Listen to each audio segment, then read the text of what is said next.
Yes, ma'am. I will go ahead and confirm the quorum of the Risk Management Committee.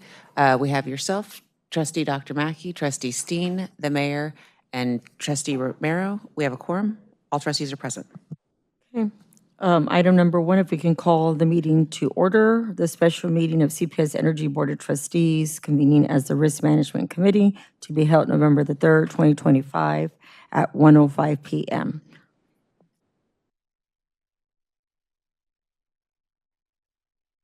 Going to move to item number 2, the safety message, invocation, and pledge of allegiance. Mr. Jason Hernandez. Thank you. Good afternoon. I'll review the evacuation procedures so that we are prepared to be safe in the event of an emergency. If you hear the fire alarm, follow the instructions announced through the PA system. If asked to evacuate, use the glass door to exit outside and verbally alert others. We'll move to the main parking lot in front of the building or the AT&T parking lot at the McCullough-Brooklyn bridges. Our security team will be watching and will notify appropriate emergency services. Lastly, we'll also have employees nearby who are trained to administer aid if needed. Safety is a top priority, and while we hope this information is never needed, we want to ensure we are prepared. Additionally, we ask that you remain seated during the duration of the meeting, keep aisles clear, and ask that you do not block any exits. Will everyone please stand for the invocation? We are thankful for this day that you have given us, for its blessings, its opportunities, its challenges. Thank you for the ability to be involved in useful work and for the honor of bearing important responsibilities. We ask that you would guide our thoughts and our actions so that we may have a successful meeting of the CPS Board of Trustees. Help us to accomplish our goals while displaying your character. Help us to do good, to be honest, to serve others, and to fulfill our obligations to our community. We praise these things in your name. Amen. Now please join me in the Pledge of Allegiance. I pledge allegiance to the flag of the United States of America and to the republic for which it stands, one nation, under God, indivisible, with liberty and justice for all. Thank you for your engagement.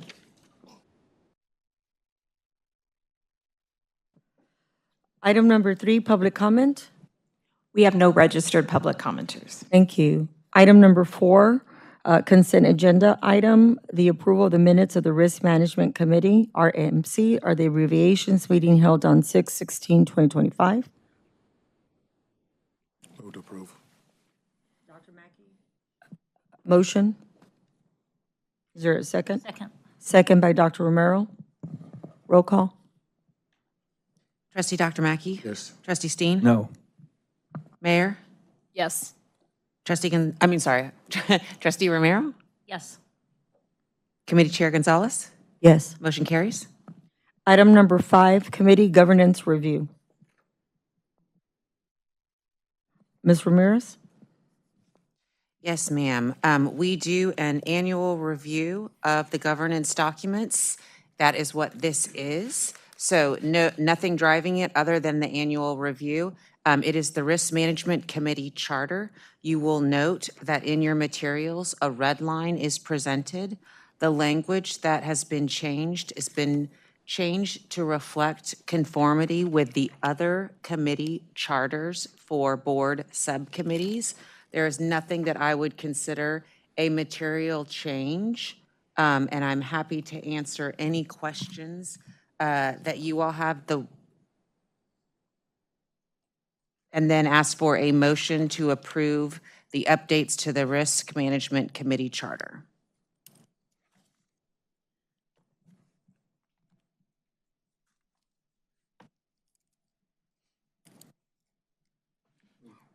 Move to approve the Risk Committee Governance Review Charter. Second. Roll call. Trustee Dr. Mackey? Yes. Trustee Steen? Yes. Mayor? Yes. Trustee Romero? Yes. Committee Chair Gonzalez? Yes. Motion carries.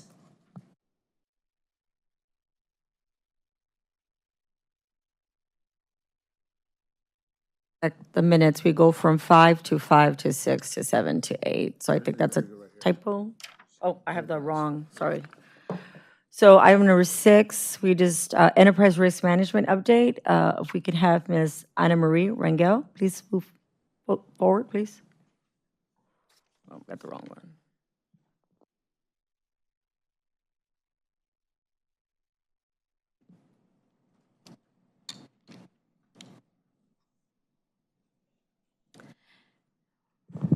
There we go.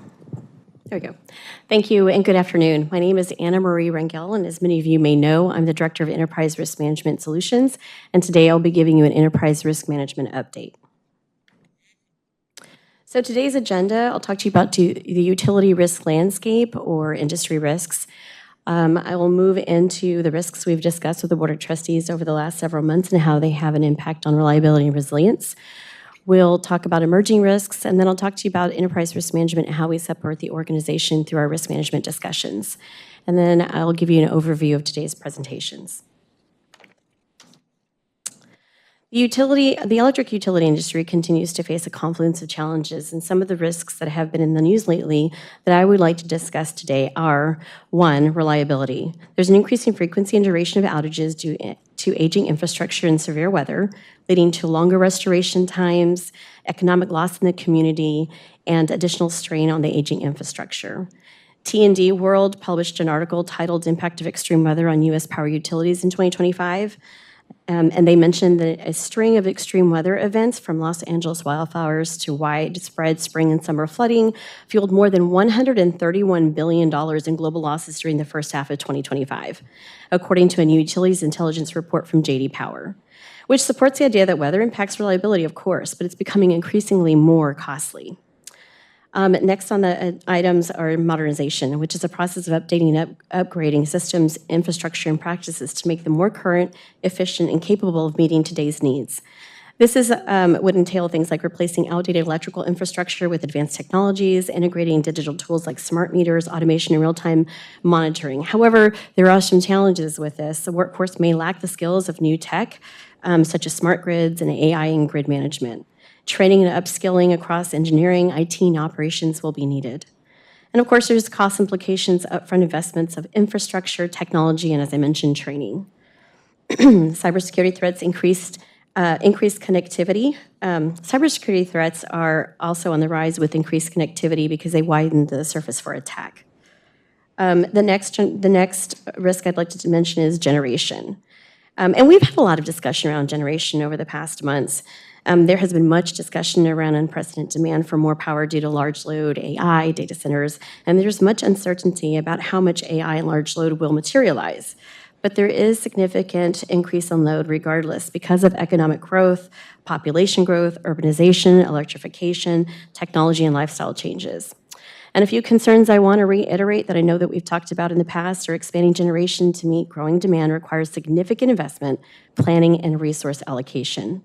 Risks arise if generation does not keep pace with demand, leading to potential shortages or reliability issues. The DOE published a resource adequacy report evaluating the reliability and security of the United States electric grid in July of 2025.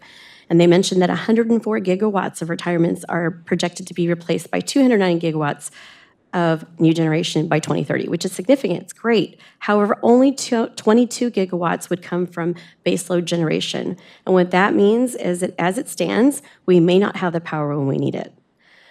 Next on the number of risks that I'd like to discuss is climate. The industry is worried about climate. We are focused on decarbonization to reduce greenhouse emissions, or GHG gas, helping to mitigate long-term impacts of climate change and extreme weather events driven by global warming. America's Power Global Coal Expansion mentioned in January 2025 that since 2000, the US and EU have decreased the GHG emissions by 17% and 28%. Now, climate can cause a variety of risks. Extreme weather has a definite impact on the electric grid. Increased demand due to heat waves can overload systems and lead to blackouts. Infrastructure may not be built to withstand climate-driven events, leading to more frequent failures. Wildfires are linked to power lines or grid faults that can create public safety hazards. Floods and storms can damage generation and transmission equipment. On the flip side, transitioning to cleaner energy can add potential pressure in utilities, shifting from fossil fuels to renewables. Integrating wind, solar, and storage at scale is technically complex and costly. However, CRA Charles River Authority published an article, Weathering the Storm, Utility Resource Planning in the Face of Weather-Driven Reliability Risks, in March of 2025, and they mention that there are a number of non-emitting technologies that are dispatchable, that are commercialized today. These include multi-day energy storage technologies, or iron air batteries, small modular nuclear reactors, greenhouse hydrogen, and geothermal systems. Nonetheless, this is a lot to consider and to think about. We need to keep all of our options open to ensure their portfolio is diverse and that we're being very cautious and thoughtful about the new technologies that we implement. And lastly, that brings me to energy policy. So executive orders published in May 23rd of 2025, titled Invigorating the Nuclear Industrial Base, was published. Nuclear is considered a critical factor in establishing America's energy dominance and accelerate our path towards a more secure and independent energy future. This confirms that the U.S. is balancing energy security with climate goals, leading to mixed policy signals. Energy independence is now a top priority. Coal and nuclear are reemerging as energy strategies, but in the volatile policy environment, which introduces new risks around regulation, investment certainty, and public perception. So we can see that all of these risks are increasingly becoming more complex and dynamic and interdependent. We can't think about generation without thinking about all of these other risks. Our investments, we need to make sure that we have system improvements and that we remain flexible. So as part of our strategic planning process, we are intentional and focused on balancing growth and with reliability, resilience, and affordability. We actively assess both internal and industry risks to ensure that our growth strategies are sustainable. Reliability and resilience have been the predominant risk themes discussed with the board over the past several months. The discussions that we've had with the board range a variety of topics. We have legislative, regulatory, and compliance. We gave you a legislative session recap in June where we discussed items that were critical. Generation, we've given you a review on our generation over the past months and the progress we're making. We've also discussed how we're going to approach our refresh. We've given a financial update about our financial position and stability over the past few months. And for technology, we have brought forward procurement items that the board has approved over the last several months that gives you insight into the technology that we're using to maintain and upgrade the system. We've also talked to you about our ERP project. And then for transmission, we have talked to you about constraints, congestion. We've talked to you about one of our more critical projects, our 765 Howard to Solstice line. And so you can see all of that we've talked to the board about over the last several months really has a direct impact on the industry risks that have been discussed. These are just more focused to CPS Energy. We've talked about generation, reliability, modernization. We also need to think about when we're looking at risks, emerging utility risks. So Gartner publishes a quarterly report. And today I'll talk to you about Gartner's third quarter report. The top emerging risk themes are climate, financial, talent, and political. And before I get started, what I would like to say is that a lot of times for these emerging risks, we look at these risks and we monitor them because they're not really widely recognized in the industry. These are ideas that we think are coming down the way. We have limited data on how to assess them and the impact and probability that these risks have. But if we look at the matrix on the screen, increased extreme weather frequency and severity, increased financial exposure, and IT workforce planning uncertainty are risks that CPS is proactively managing. These, if we look at IT workforce planning uncertainty, this is really a much broader topic for CPS Energy, considering we have our generation plan that's going to affect a huge member of our organization, and then we also have our ERP program that really is going to impact how we do business. So this is a much broader risk for CPS. Compromised weather forecasting, low growth economic environment, and deglobalization are risks that we will continue to monitor. And so what does this mean for strategy under pressure and how we use risk to shape our decision making? If we look at the pictorial that's there on the left-hand side, we can see that there are 5 icons. And these icons are the Horizon 2050 goals. And so anything that we do, we want to make sure we're moving towards Horizon 2050. So risk management inserts itself into the integrated planning discussions, which is a 2-year cycle, Vision 2030, which is our 5-year plan, and Horizon 2050, our 25-year plan. And so risk management maintains the framework for identifying, assessing, and mitigating immediate threats to our plans, and we make sure that we participate in the discussions so that we can manage that framework. We also ensure that planning processes are risk-informed, risks are being discussed, and that they are visible and documented. We drive perspectives. We drive to make sure that there are diverse perspectives that are informing the conversations. We want to make sure that our plans are holistic. We have the right people in the room to discuss the matters at hand. We're evaluating emerging risks and opportunities.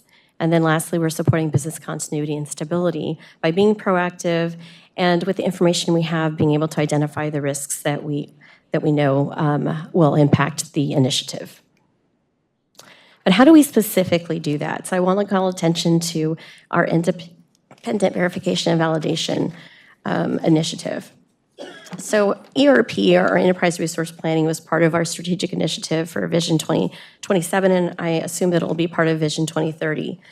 And it was determined that risk management would manage the IVV, or independent verification and validation process. So we've hired Gartner to partner with us. Gartner is assessing different parts of the program and proactively identifying risks that we can then mitigate. So Gartner completed observations and risk identification for the global design or globalization phase that we're currently in. They've attended workshops, meetings, design decisions, and then, of course, our change management strategy they were able to assess.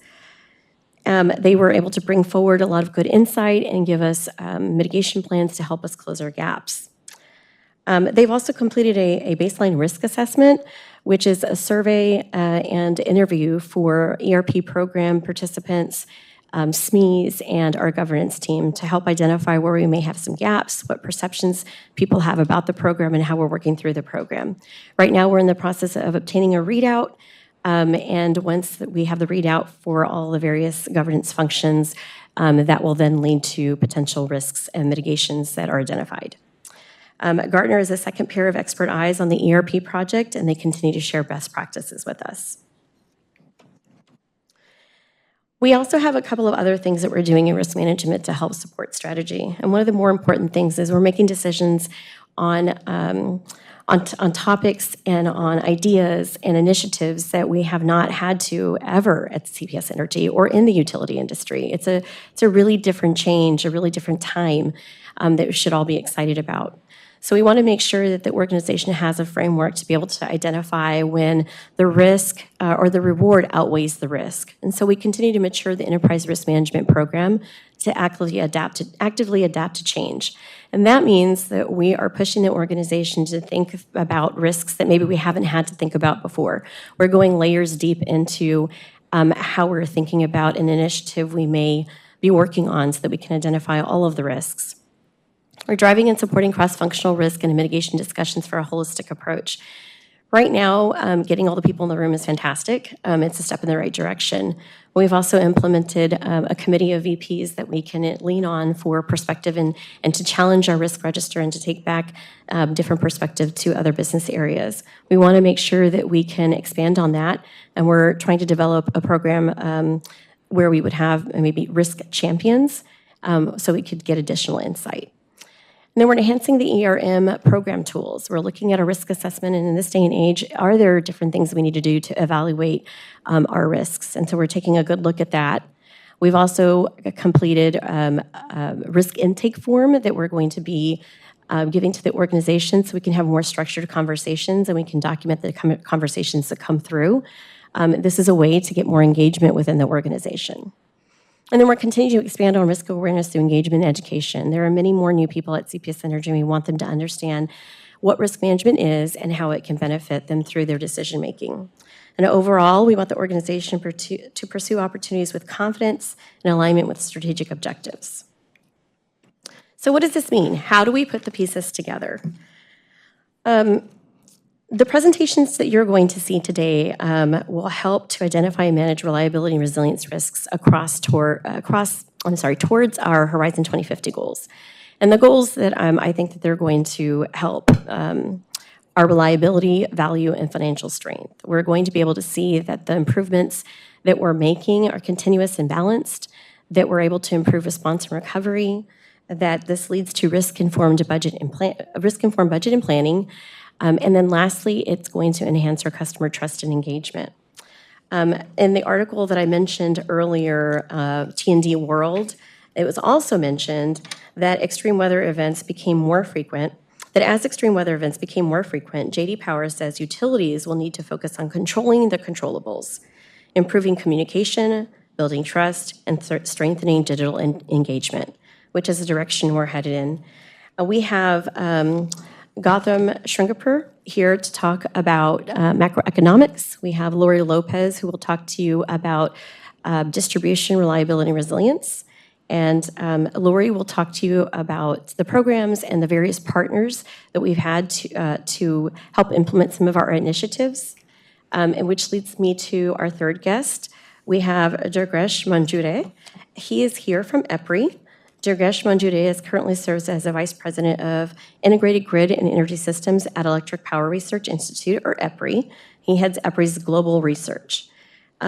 Durgesh will be here to talk about how we use EPRI, how EPRI sees the industry, and what initiatives they have going forward. What I would like to say is we have a number of programs that we use EPRI for. We use EPRI for a lot of good research and development.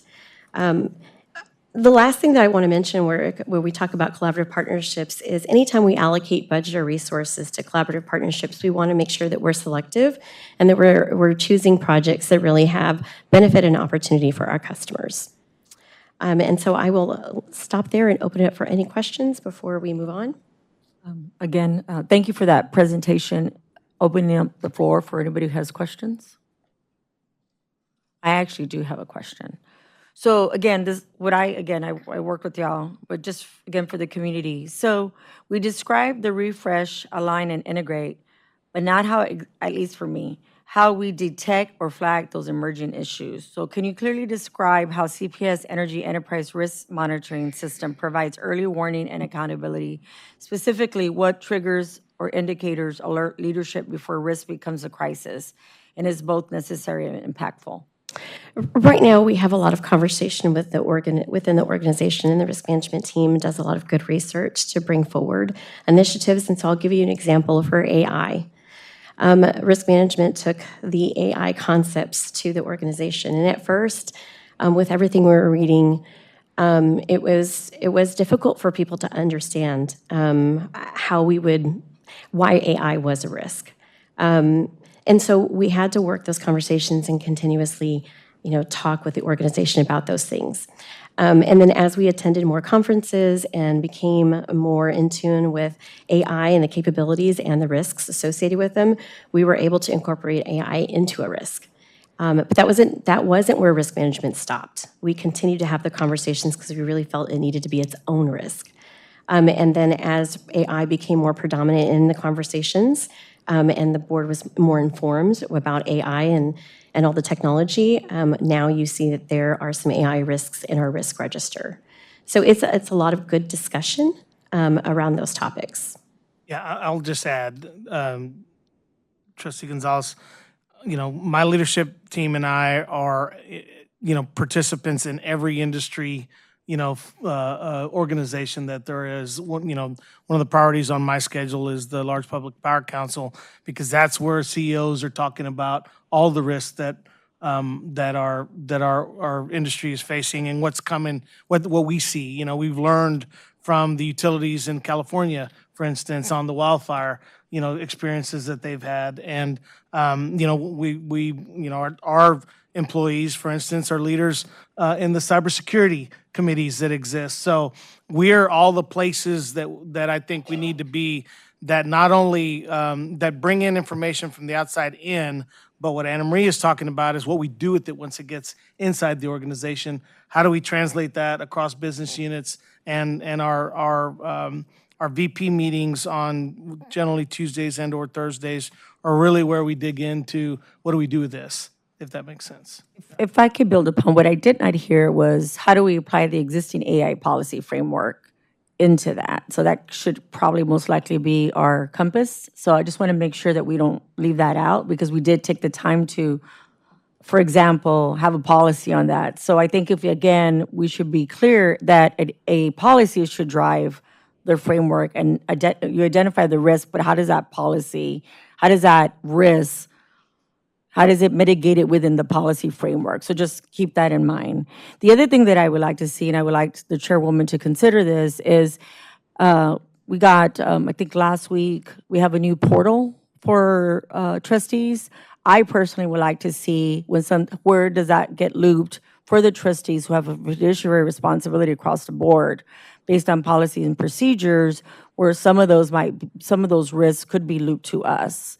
So just something for you to consider, because again, ultimately, for most policies, we vote on it. And second, we are responsible for anything that may not go well. So I did like the new portal, something for y'all to consider, for you, CEO and the chairwoman, to see if we could be more of have a section of more elevated items if needed. If there's something, for example, cybersecurity, we've seen a significant rise in that for cities here in Texas. And so again, when do we get involved? When are we looped in as trustees? So something just to consider. For the presentation, outside of me, I think there's no additional questions. Oh, Mayor. Yes, ma'am. Go ahead. Thank you for the presentation. And some of these parallels, some of the discussions that we're having at SAWS, in particular on slide 5, where your number one emerging utility risk is increased extreme weather frequency and severity. What I'd like, and I think would be helpful for this board as we're looking at major investments, is the ways in which the increased extremity of these weather events is causing us to, is shortening the lifespan of some of our equipment and infrastructure. And when we're making investments and we think something's going to last for 30 years, but in fact it ends up only lasting 25 years or what have you, that requires obviously us to kind of change some of our planning assumptions. So to the extent we can understand how we might need to right now revisit some of our planning and assumptions around some of the current infrastructure that we have.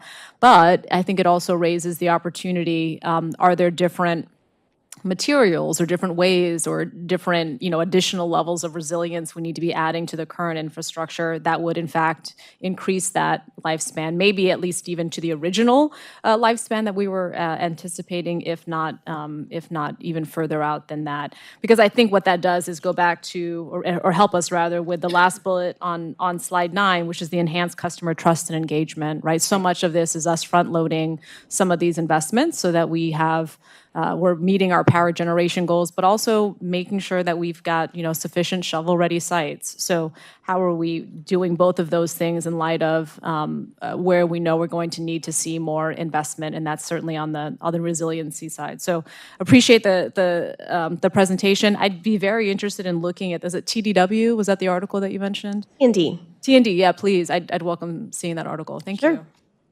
And then the only thing I wanted to add that I didn't see, how is CPS benchmarking its ERM maturity against other peer utilities?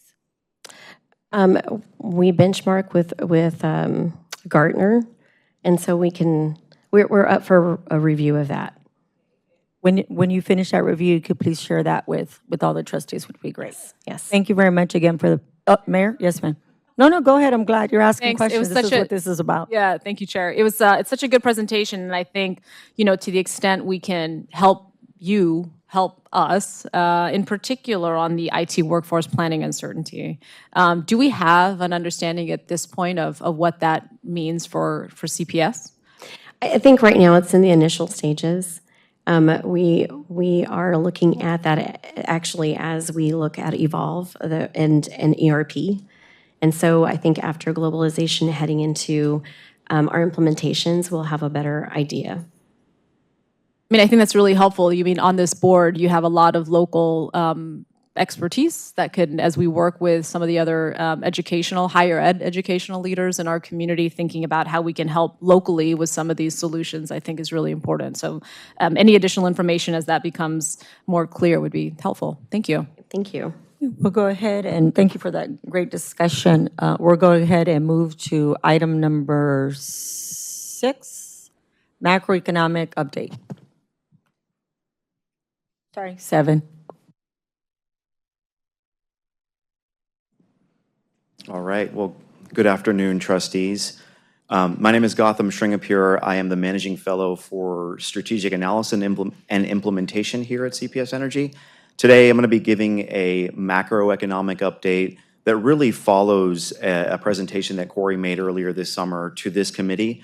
That really, it's our weather report on current economic conditions and key themes that we're seeing both nationally and locally here.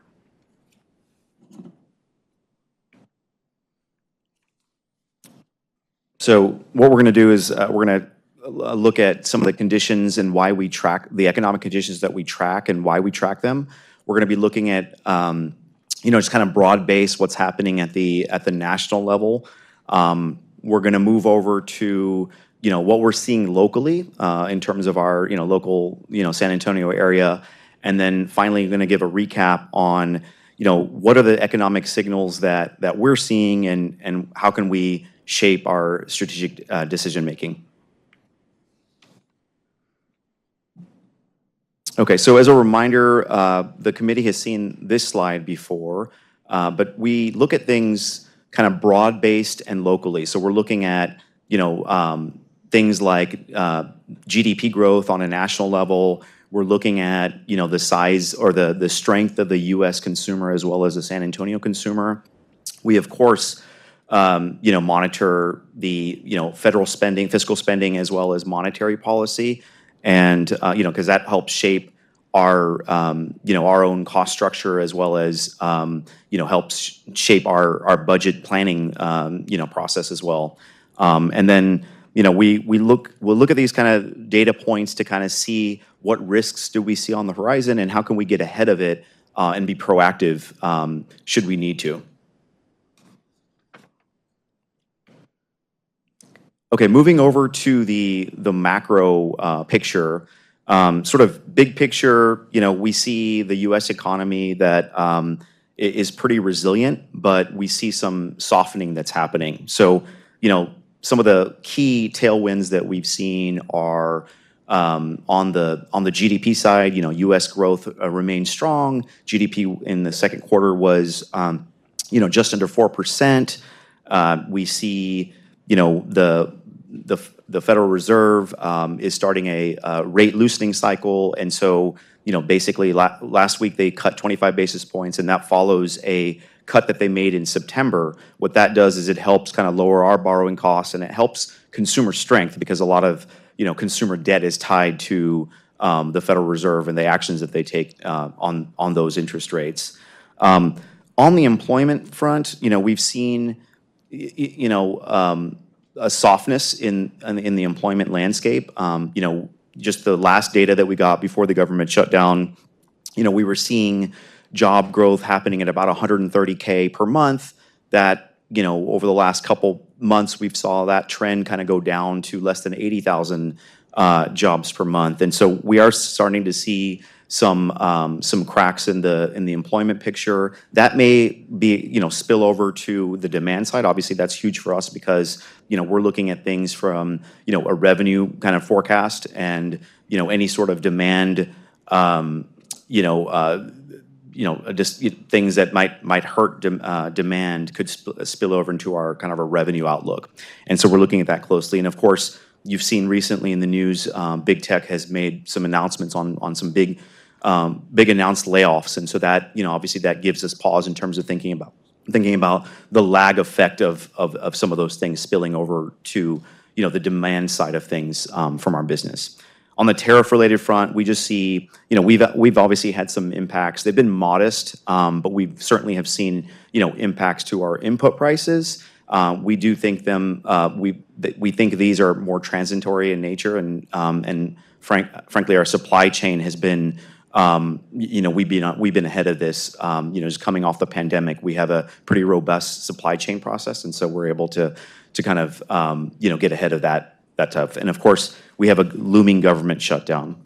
So really, all this means is that, you know, the U.S. economy is resilient, but we do see some caution ahead. And so, and that's something that, you know, as we build our financial plans, our long-range plans, and as we're starting to build our budget for fiscal year 27, you know, a lot of these kind of inputs go into these are assumptions that feed those plans. And so, you know, we continue to look at those and kind of look at longer trends and see, you know, where do we need to adjust? I think the key here is remaining agile in terms of our plans. The other thing that we've also taken advantage of is we got ahead of the Federal Reserve action. So, you know, when they cut rates, we were able to, we were in the market pricing some debt, and we were able to get better execution than what we had planned. And that was the result of really being us on top of these type of conditions so that the teams can react appropriately and get ahead of any sort of, you know, tailwind that we would have in lower borrowing costs, for instance. Okay, let's move over to things that are here impacting us locally. So just kind of big picture locally, San Antonio, you know, we're really seeing a mixed but resilient picture. You know, obviously population growth from a standpoint, you know, San Antonio remains to be one of the top 5 cities in terms of population growth. We've seen consumer, the San Antonio consumer has actually done fairly well compared to the rest of the state. Although, you know, just kind of nominally, they, you know, their, you know, hourly wages lag the rest of the state. So there's some, there's still more work to do. But, you know, recently this year, we've seen a pretty good rebound in San Antonio compared to the rest of the state. And then, you know, the other sort of headwinds that we're seeing is, you know, inflation remains pretty high. And so, you know, I think that's something that could impact, you know, the consumer. On the housing front, we've seen a slowdown in housing that could, you know, put in, you know, damper affordability. And so I think that's one of the things that that we're looking at. And then, of course, the government shutdown, that's also a headwind. There's about, you know, 38,000 federal workers in San Antonio that are potentially impacted by the government shutdown. But what we're doing and what Deanna's team is doing is getting ahead of it and being proactive.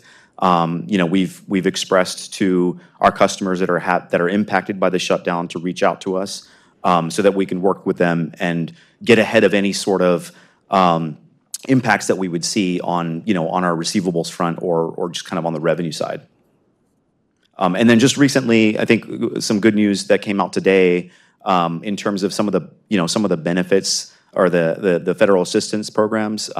SNAP, I believe it was announced today that would be resumed at some point this week. And so, you know, there's some positive news on that front, so that we're continuing to watch. Okay, so just to recap here, really broadly, we're seeing resiliency kind of both nationally and locally. However, there is an impact to the sort of downside, you know, in terms of some of these headwinds that we've said, inflation, you know, still being high, employment kind of slowing down. Those are really the big things that could, you know, erode the consumers, you know, some of the affordability. But we continue to stay on top of that, and we continue to you know, be agile to adjust our plans as necessary as we sort of build out our long-range efforts. So with that, I will pause for questions.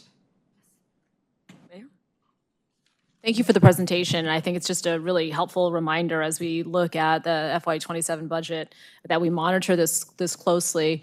At the city level, we're already looking at and trying to reduce the uncertainty around FY27. We have a $150 million budget gap for which there is a plan to close. However, as we all know, if that budget ain't final, it ain't closed, right? So we're also looking at certainly the $153 million roughly, that we get in federal grants into the annual budget each year, as well as, though, yeah, as you all rightly point out, the implementation of the reconciliation bill, which are going to frankly cut many of the services that the most vulnerable in our community rely on. So I appreciate the macro and micro considerations here. One of the things that I think we also just have to monitor even locally is we talked about the immigration policies and those impact on labor supply, but we're rapidly seeing also the effect of AI and how those are quickly changing the major corporations, at least, and maybe some smaller corporations as well.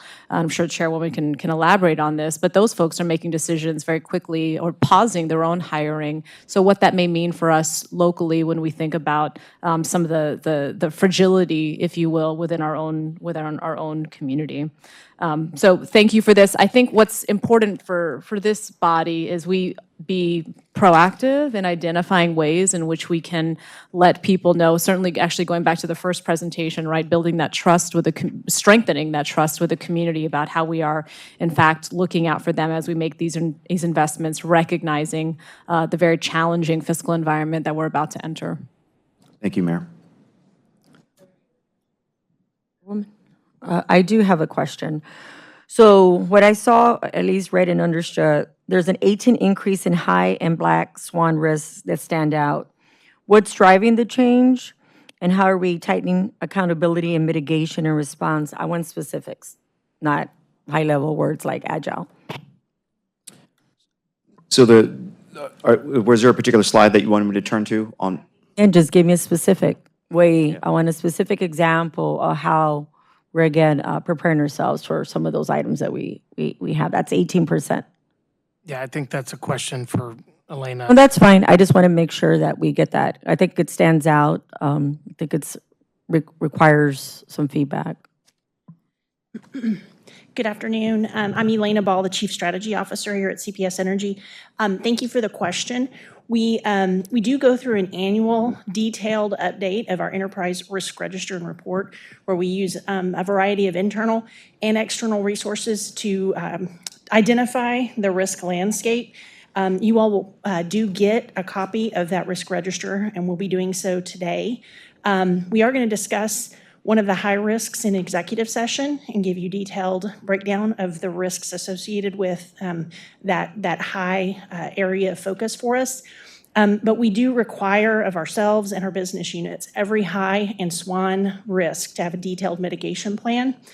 We do track those, and we also monitor the implementation of those. So we're happy to give the board as much expanse of knowledge around those risks, as well as the depth of the mitigation plans. But obviously, in a public setting, we don't want to go into the detailed risks, vulnerabilities, and our mitigations for protection, but are absolutely happy to give you everything that you need. I appreciate that. I think, again, I encourage all colleagues to meet with you or to any individual that, again, presented today.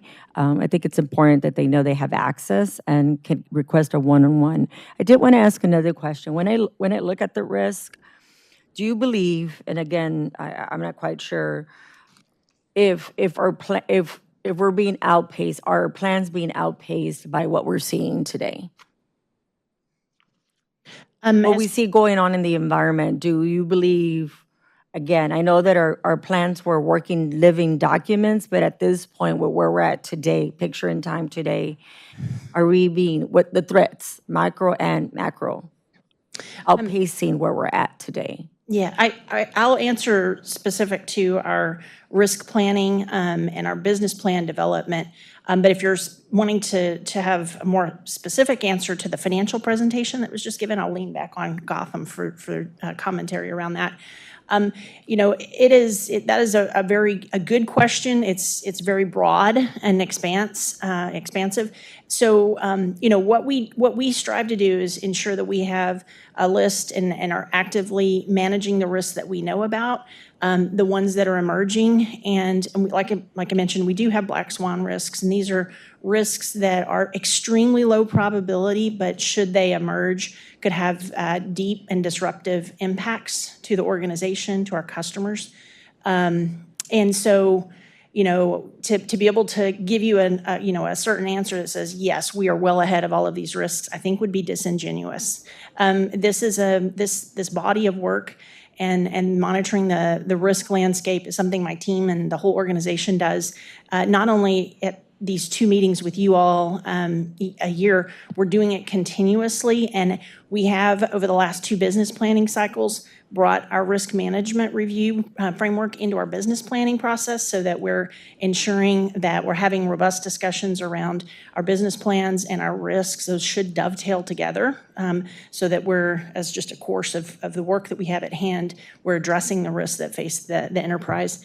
But it is an ever-moving platform.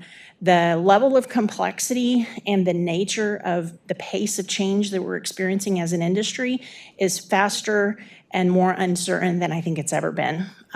So as a result of that, just like we're doing with all of our plans, where we're working to look around corners, execute swiftly, stay ahead of the growth and the change that we're experiencing, and that we're working to think ahead and develop a path where we're skating to where we want to be. That is an ongoing set of actions that we're needing to take as an organization. So I would be happy to take, and as you get your updated risk register, we have all of our risks in there that we've identified, which the count currently is up to 123 that we have on the risk register. I'm happy to go into either groups of those risks or any specifics.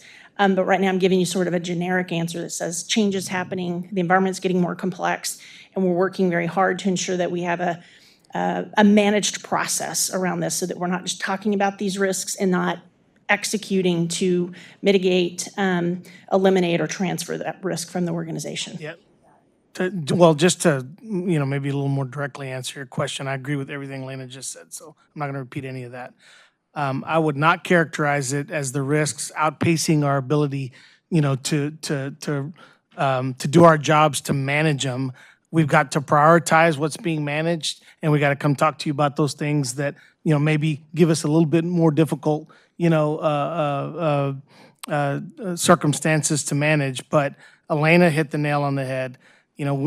Everything is changing around us so fast that I think I feel good about our process for bringing risks in and identifying new risks, and then we just have to prioritize what the organization has capacity for. I appreciate that, and thank you for that response. Building upon the mayor's earlier comments, the way that I see things always is what's the strategy, what's the risk, and then what's the finance, the funding mechanism, right? Because at the end of the day, that's really, in my opinion, what drives everything, whether it's a small business or a large organization. Ultimately, as a small business owner, it's always like, what is the strategic plan? What is the risk to the plan, whether it's workforce, in this case, government shutdown, advancement in technology, and then how do we fund the future, right? How do we pay for today? And what are those, again, financial metrics and business models look like? And so I want to thank the team, because I know that I work personally with all of you, and I just want to make sure that my colleagues fully know that there's a lot here at stake and that they have a good team to ask questions. And thank you very much for answering that question. Thank you. Okay, if there's no more other questions, if we can go ahead and continue to move to the next item, which is risk, reliability, and resiliency. And Ms. Lori Lopez will speak to that. Thank you. Welcome. All right. Hello? Okay. Hi, everybody. Thank you for allowing me to speak to you all today about risk, reliability, and resiliency. My name is Lori Lopez. I'm our director of our Technical Services Distribution Group. And as this director in our operations area, I've witnessed the growing strain on our grid from extreme weather, aging infrastructure, and wildfire threats. I've also seen how innovation, collaboration, and strategic investment can turn those risks into resilience. Today, I'll share how we're strengthening reliability and resiliency through current and future initiatives while keeping affordability, strategy, and long-term value at the forefront to build a smarter, more adaptable grid. All right. Briefly, we will share our current distribution risk plans and then walk through our current and future mitigation strategies, including wildfire mitigation, automation, and other technologies, to name a few. We want to share that we are committed to being proactive and provide continuous improvements as we build more resilient systems. To begin, we'll talk about the distribution risks that I'm showing here. The first one we have here is infrastructure and equipment failure. It is one of our top drivers of our outages today on our network. Reducing this risk improves safety for both our employees as well as for the public, while also minimizing service disruptions.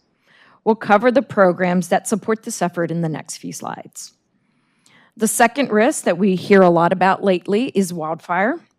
It's not new to the industry, but its urgency has grown due to longer fire seasons, expanding communities near wildlands, and increased regulatory focus following some of our recent U.S. wildfires.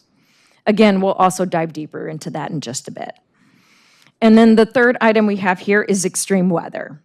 It threatens both our reliability and resiliency, and it heightens our grid vulnerability and demands ongoing investment in system maintenance and infrastructure hardening. Which brings me to my next slide here. Weather. If you've lived here for at least a day or so, you know that our weather changes, sometimes even all in one day. As you know, we kick off our year with winter storms or winter weather that test our cold weather preparations.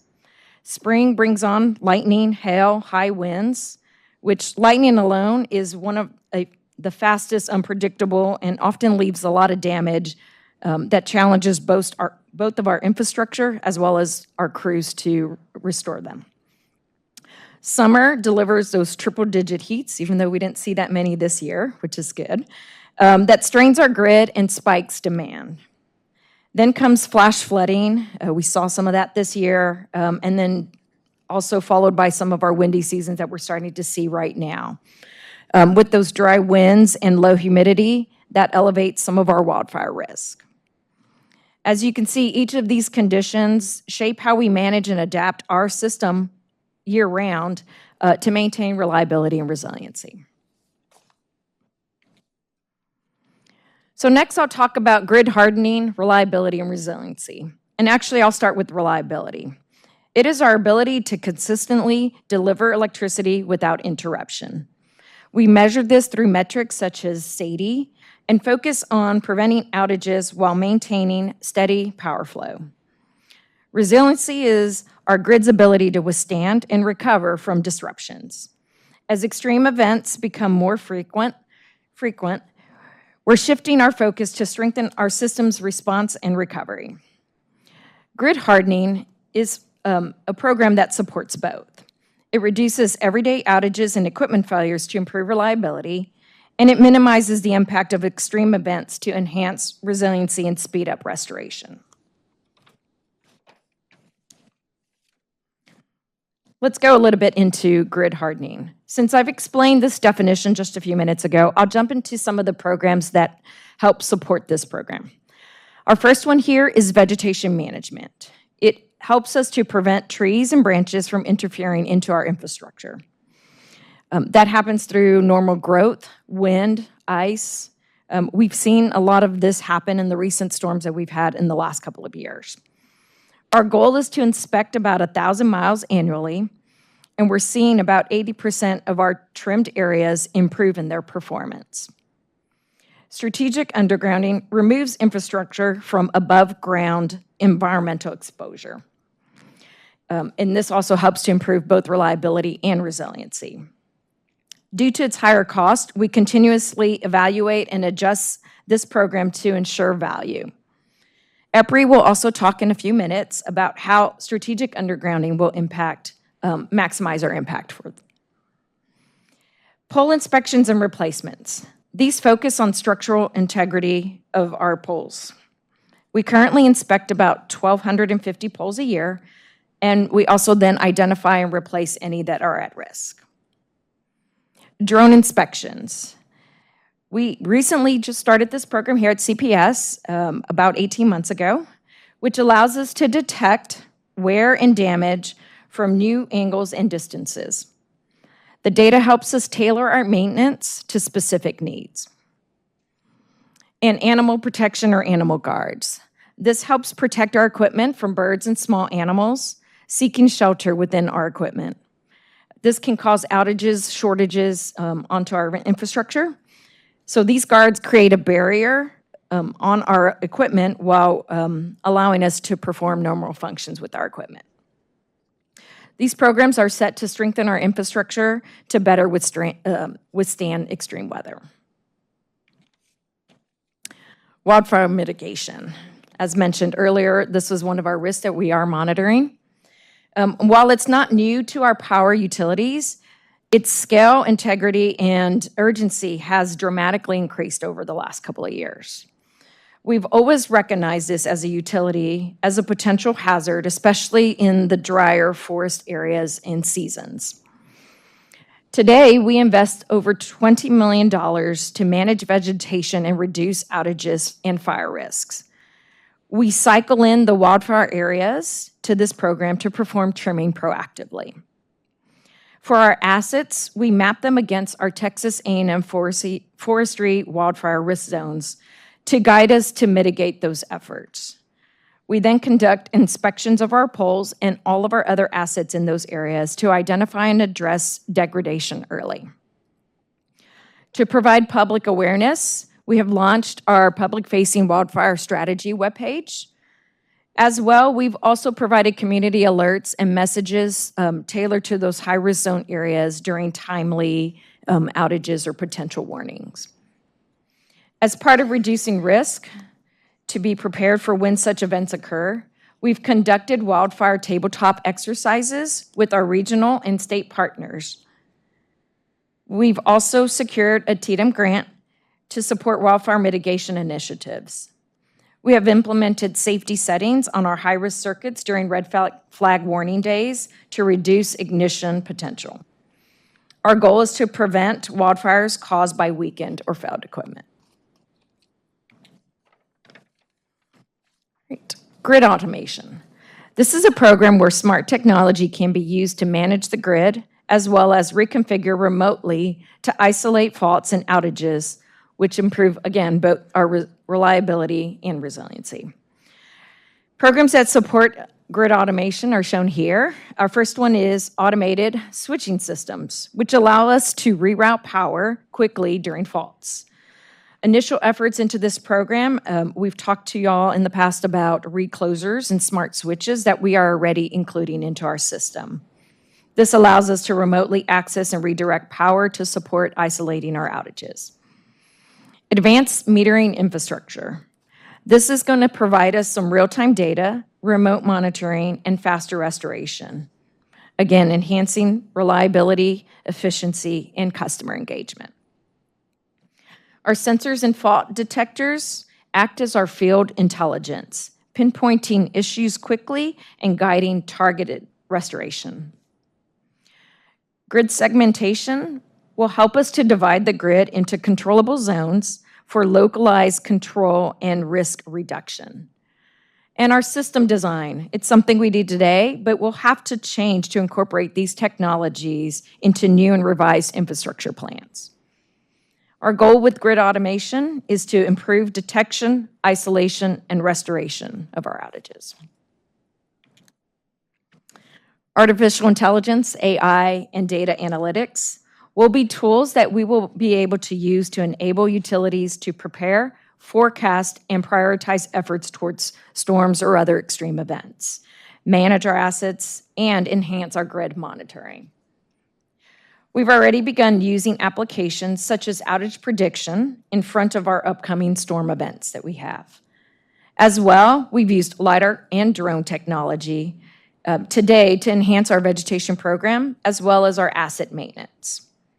And finally, grid automation, like we just mentioned, is another form of data to support a more reliable and resilient management of our systems.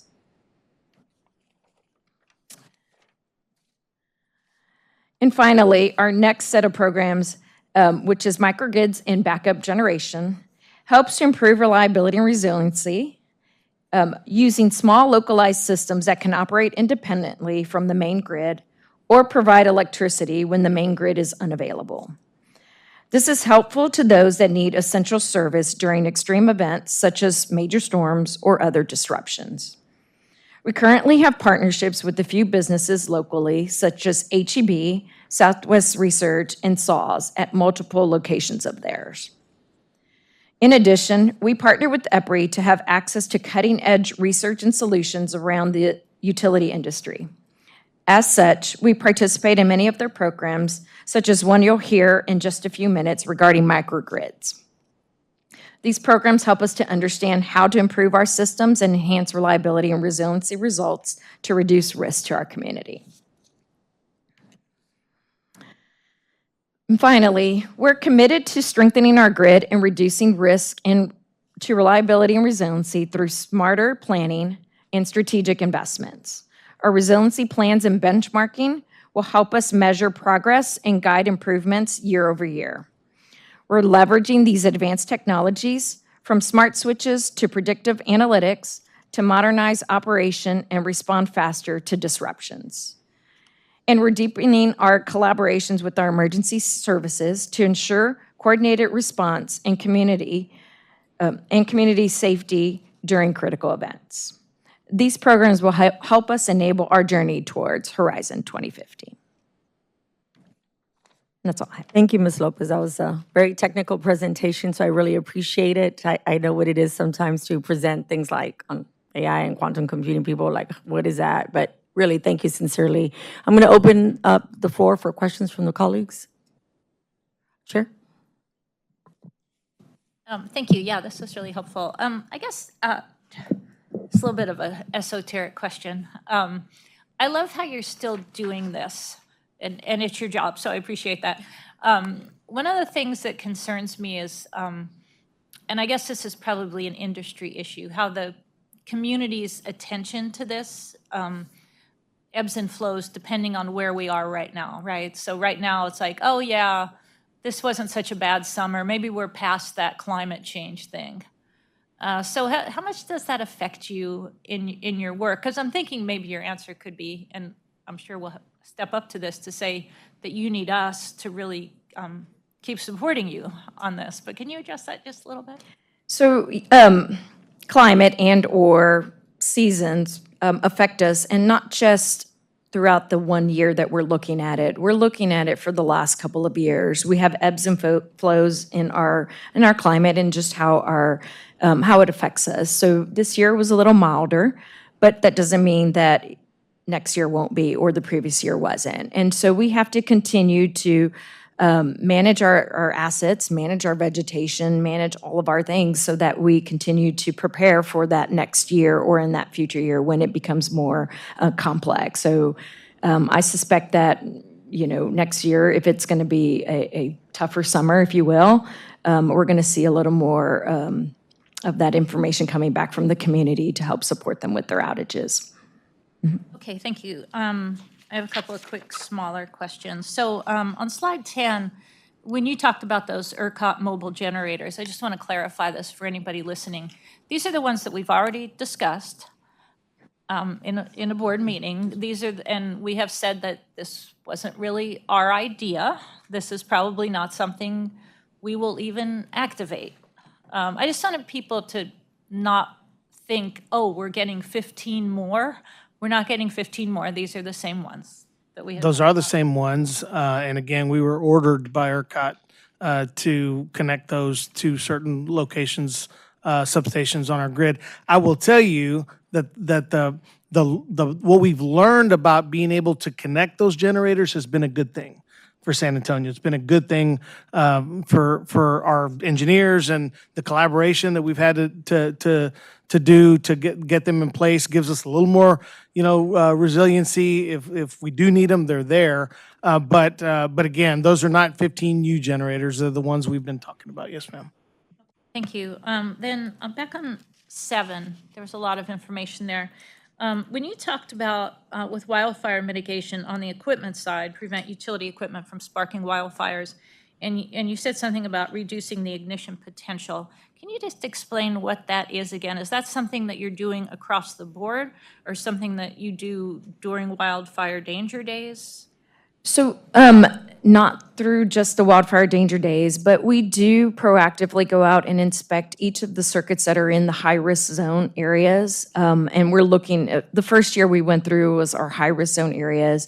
We've inspected them. We inspected them for any damaged or near-damaged equipment.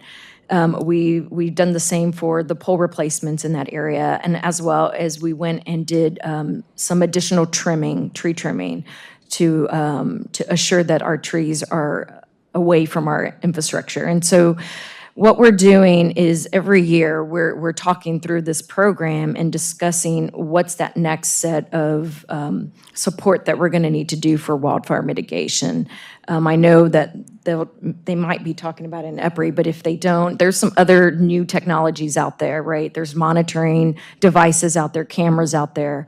We're looking into those. We haven't made a decision of any sort yet, but the team is regularly meeting, quarterly, monthly, to just talk about how we can continue to support mitigating in these wildfire areas. And Dr. Romero, to specifically answer your question, reclosures are, we talked about that being one of our automated, parts of our program.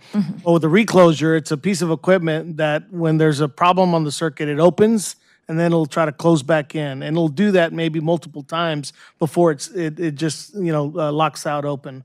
When in areas where there's wildfire potential or, or there's a reason, we can only allow it to try to reclose once, and then it stays open. So that helps us prevent the risk of closing into a down wire or something that might ignite, a fire.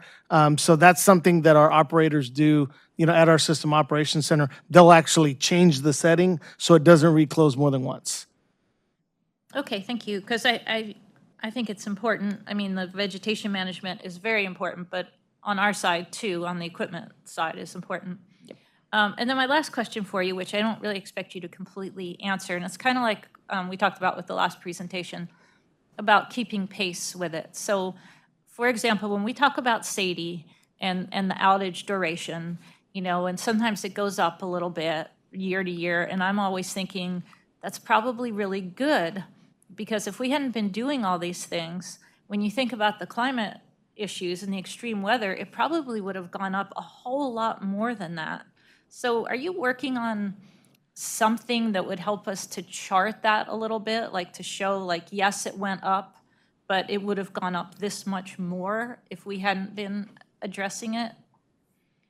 Because I always feel like I want to say that, and I don't have the right words or tools to explain what it is. I mean. Yeah, and outage metrics are, my team does those all the time. And so we're looking at different ways in which we can help tell that story of, if we hadn't done this, would that have increased something? It's a balance between, would we have had more outages? Yes, but then there's the understanding of some of those could then be removed from the calculation due to the major event exposure to that. So we've been looking at that. We do see that there would be more customers affected had we not put in such as reclosers to isolate those locations. But then it would drive the number a little differently based on the opportunity to use the major event formula threshold there. So we're looking into it. Okay, thank you. I just think that's important to think about how you're using the numbers to tell the particular story. So thank you for this. Mayor, do you have a question? Thank you for the presentation. A couple of questions. On slide 6, we talk about strategic undergrounding of power lines. Can you define strategic? So I can talk a little bit about this. So right now, we are reevaluating how we're doing our strategic undergrounding. And the best way to say that is you can underground at certain locations of the circuit, and it can affect different responses to that. If I underground closer to the end of the circuit, that allows me not to have to go back into some people's neighborhoods and homes, but it won't affect most of the people on that circuit. If I underground closer to the front end of the circuit, I will be able to hopefully address more people on that circuit. So it's a matter of understanding where are we going to get the best value for undergrounding our infrastructure as it relates to how we're going to go back and if there was an outage in that area, if it was overhead, would it take us longer to get to restoring that outage? And then just accessibility of where that circuit will be in the future. And so that's what we take a look at when we determine where we're going to underground our power lines. And we've got $20 to $30 million in our budget to look at strategic undergrounding. It could be a pole that continues to get hit that's causing trouble. So you underground, that loop just to get that pole out of there on a curve or something. It's to mitigate a frequent reliability issue is why we have that money in there. Yeah, I appreciate that. This is something, though, that I want to make sure that we're adequately capturing the cost and the benefits of it, which is why I ask how you're defining it. And how much did you just say, Rudy? 40 million? How much did you have? 30, which is not a lot, right? It's not. So a better if you had maybe a 1 or 2 pager that could help me better explain, better understand rather how you're going about doing this. Because I think, as we were just talking earlier about, making sure these are more resilient, the more that we can do of that, I think far outweighs the minimal cost to do it. I know, again, it's, 3 times more expensive to do it underground than above. I understand that. But if it helps us in other ways, if it helps with our, labor responses potentially, or public safety, or any of the issues related to resiliency, then the benefit may in fact be much, much closer to a neutral. Can you speak specifically, when you're thinking about this area, risk, reliability, and resiliency, when it comes to data centers? Do you have more info? Yeah, I'm going to phone a friend on that one. I'm sorry, can you repeat the question one more time? This topic in the context of data centers, our ability to support them, respond to them, unique considerations. Thanks. Okay, good afternoon. My name is Leroy Bettis. I'm Vice President of Transmission and Distribution Engineering and Grid Transformation. So to answer your question, one thing that we're doing with each request that we're getting is my team, transmission planning team, runs a study on the amount of load that's being requested. That study looks at different things from their load. We work with them to establish a certain load ramp. So we will study that load ramp. Then we look into establishing what type of timelines that it takes for us to be able to connect them to that load ramp. So we do those studies. We do work with them, and we do provide them what those timelines look. They are years, but we do work with the study. There is a new ERCOT process as well that we're just learning too.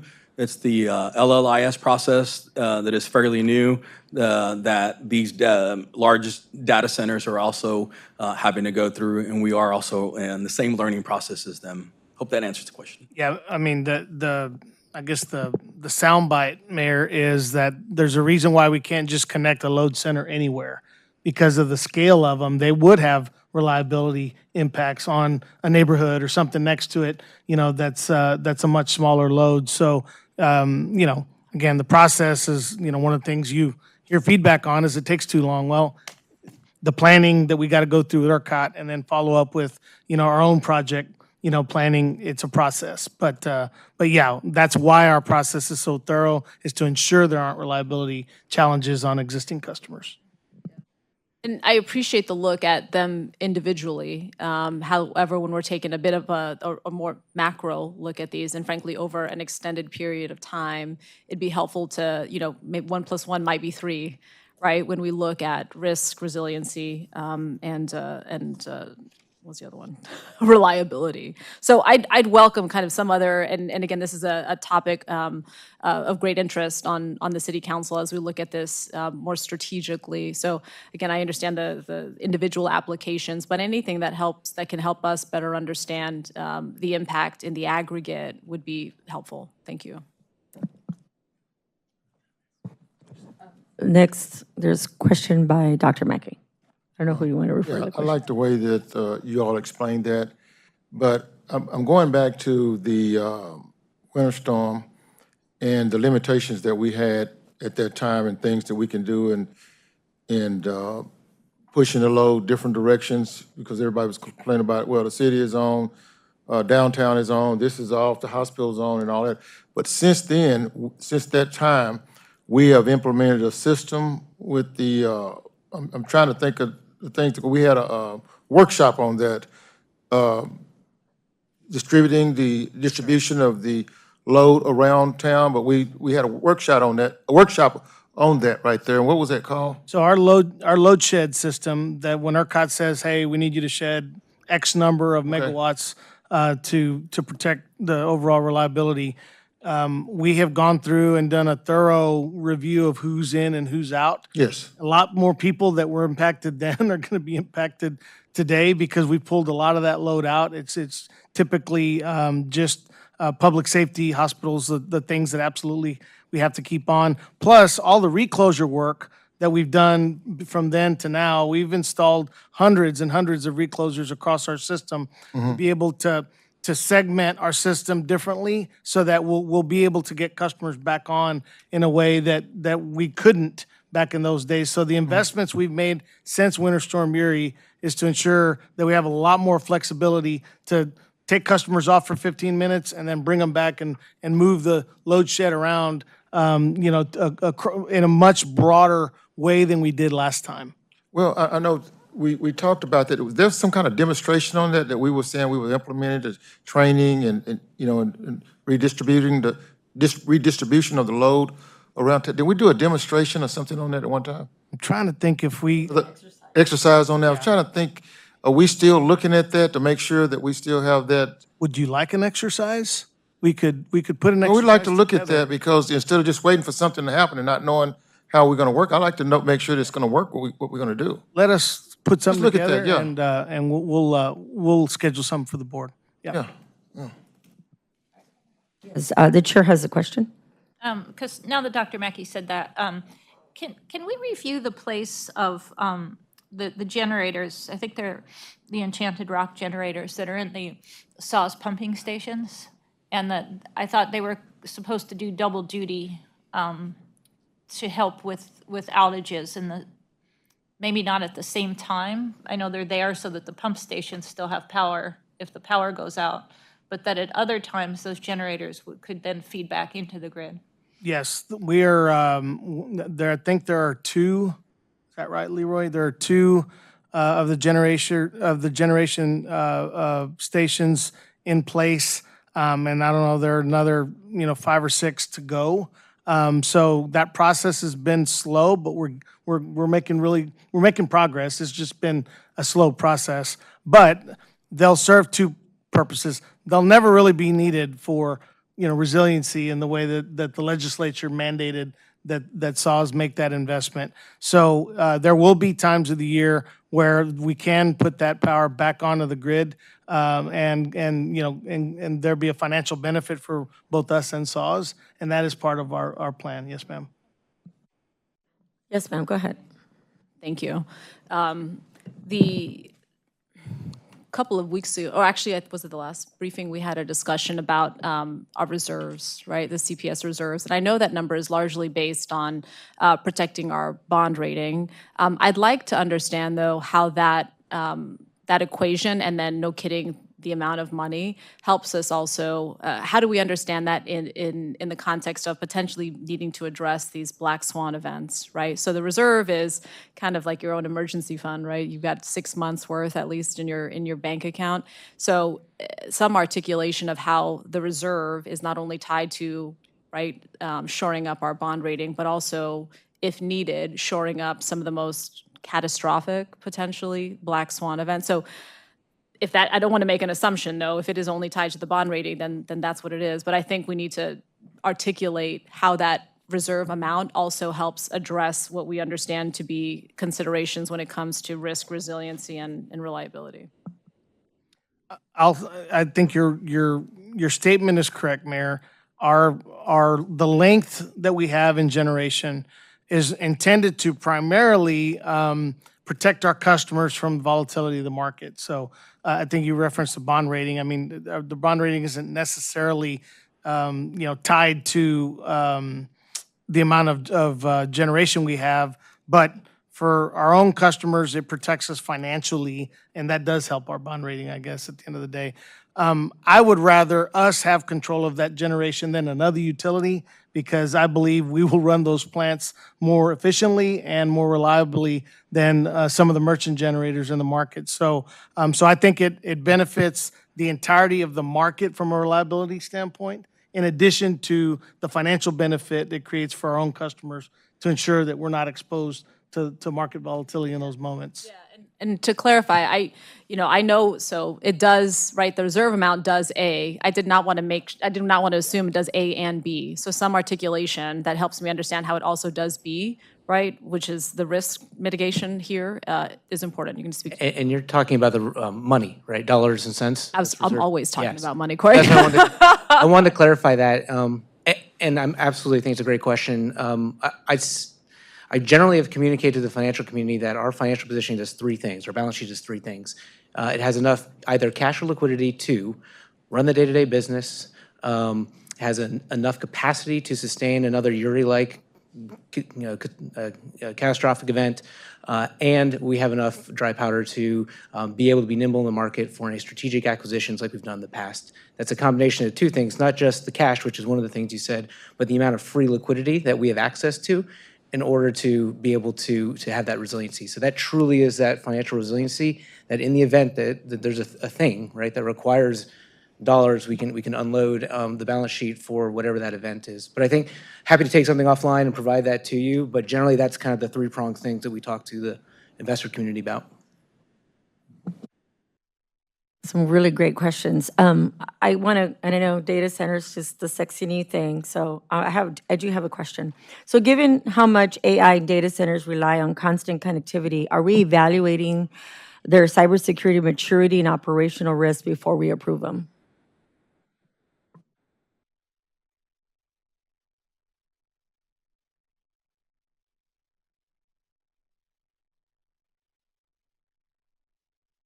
Quiet, because Elena walks up. It's all good. I'm a little jet lagged today too, so sorry if I'm taking a moment. So thank you for the question.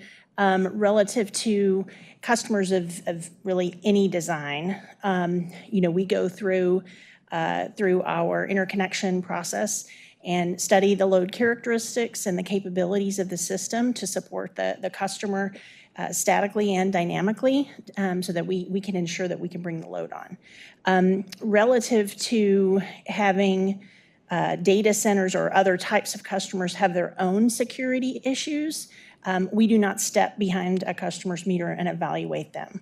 However, customers that we do work with, where our data, our operational controls, and other matters ride on those systems, we do have very robust cybersecurity review, SOC 2, as well as other types of risk reviews of those customers, given the nature of our financially critical, as well as our bulk electric system, operationally essential data, and are really thoughtful about controlling that information in order to preserve bulk electric system reliability. So hopefully that's may not be the question that you asked, but that's what we do. So if I missed the mark, let me know.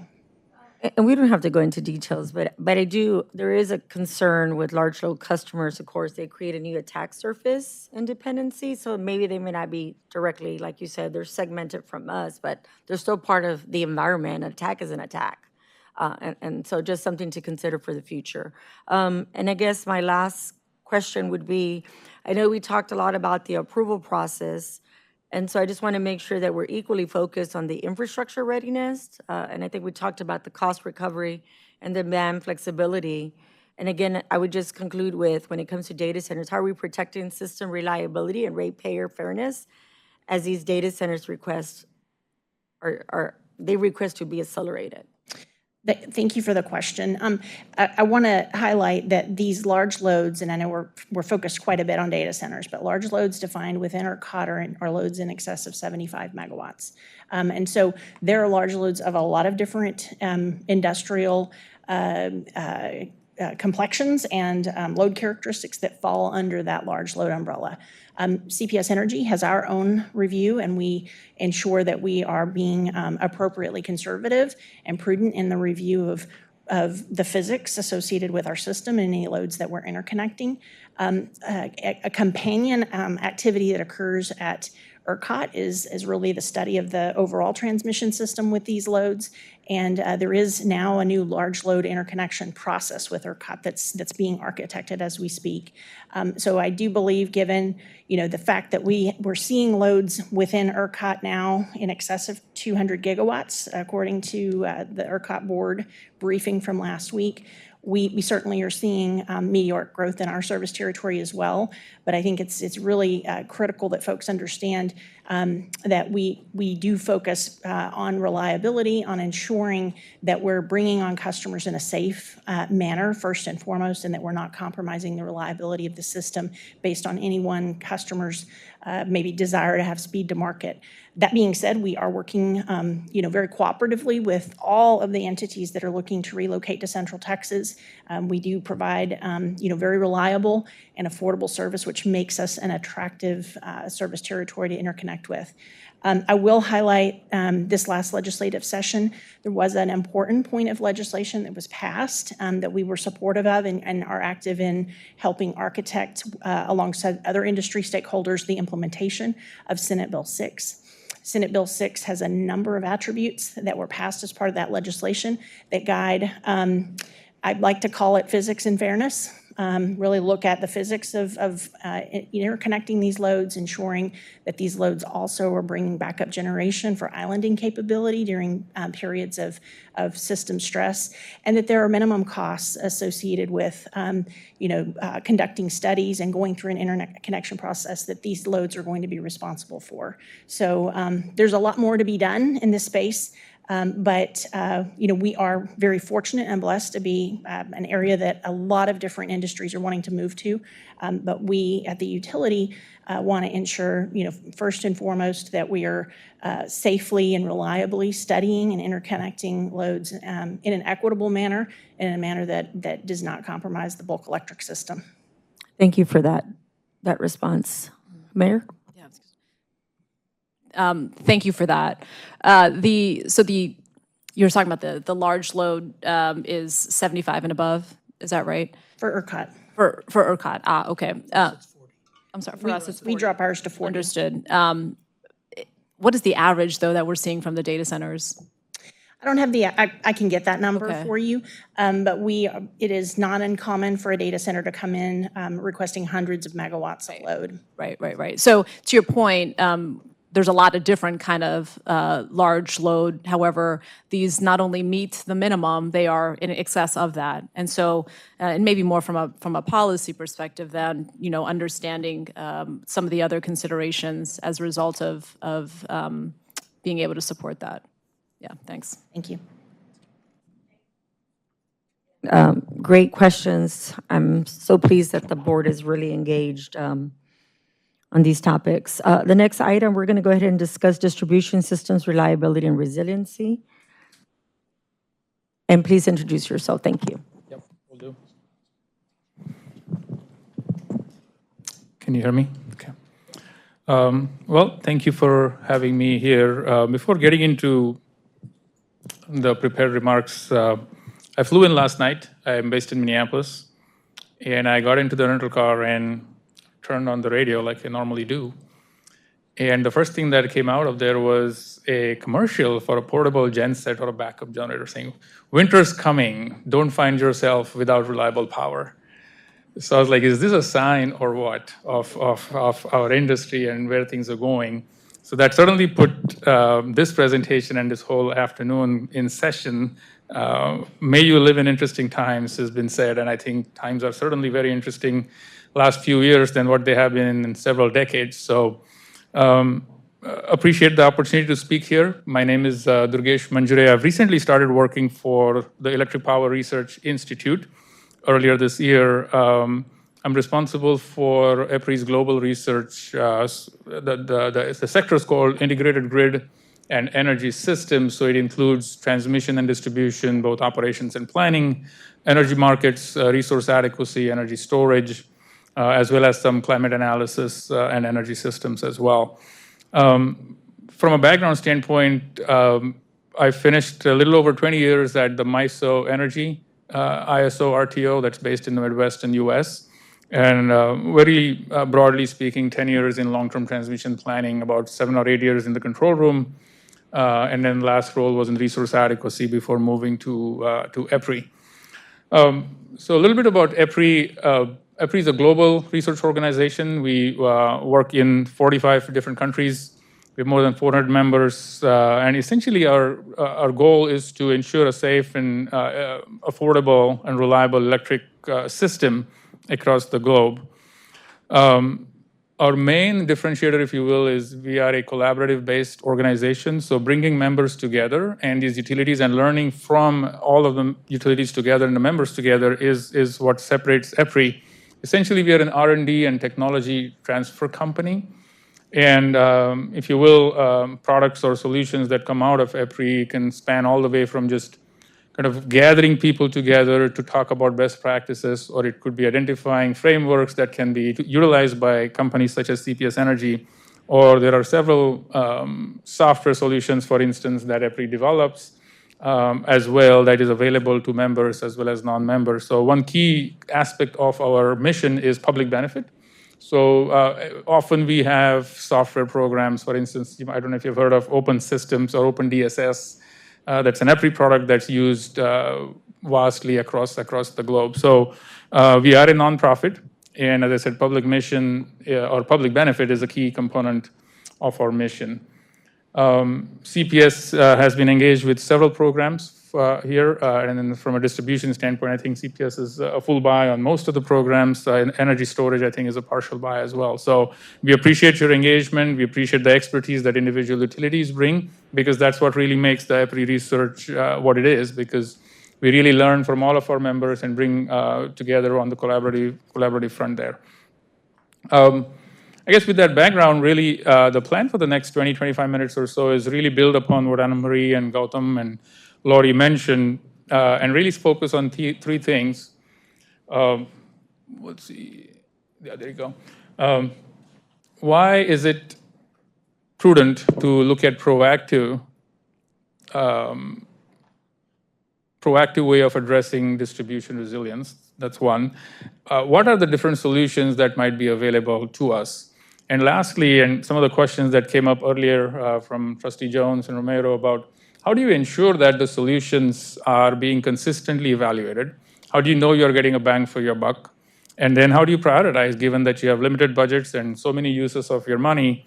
How do you know which solutions to prioritize? And how do you demonstrate in a consistent and transparent fashion the benefits of some of the solution approaches that we take?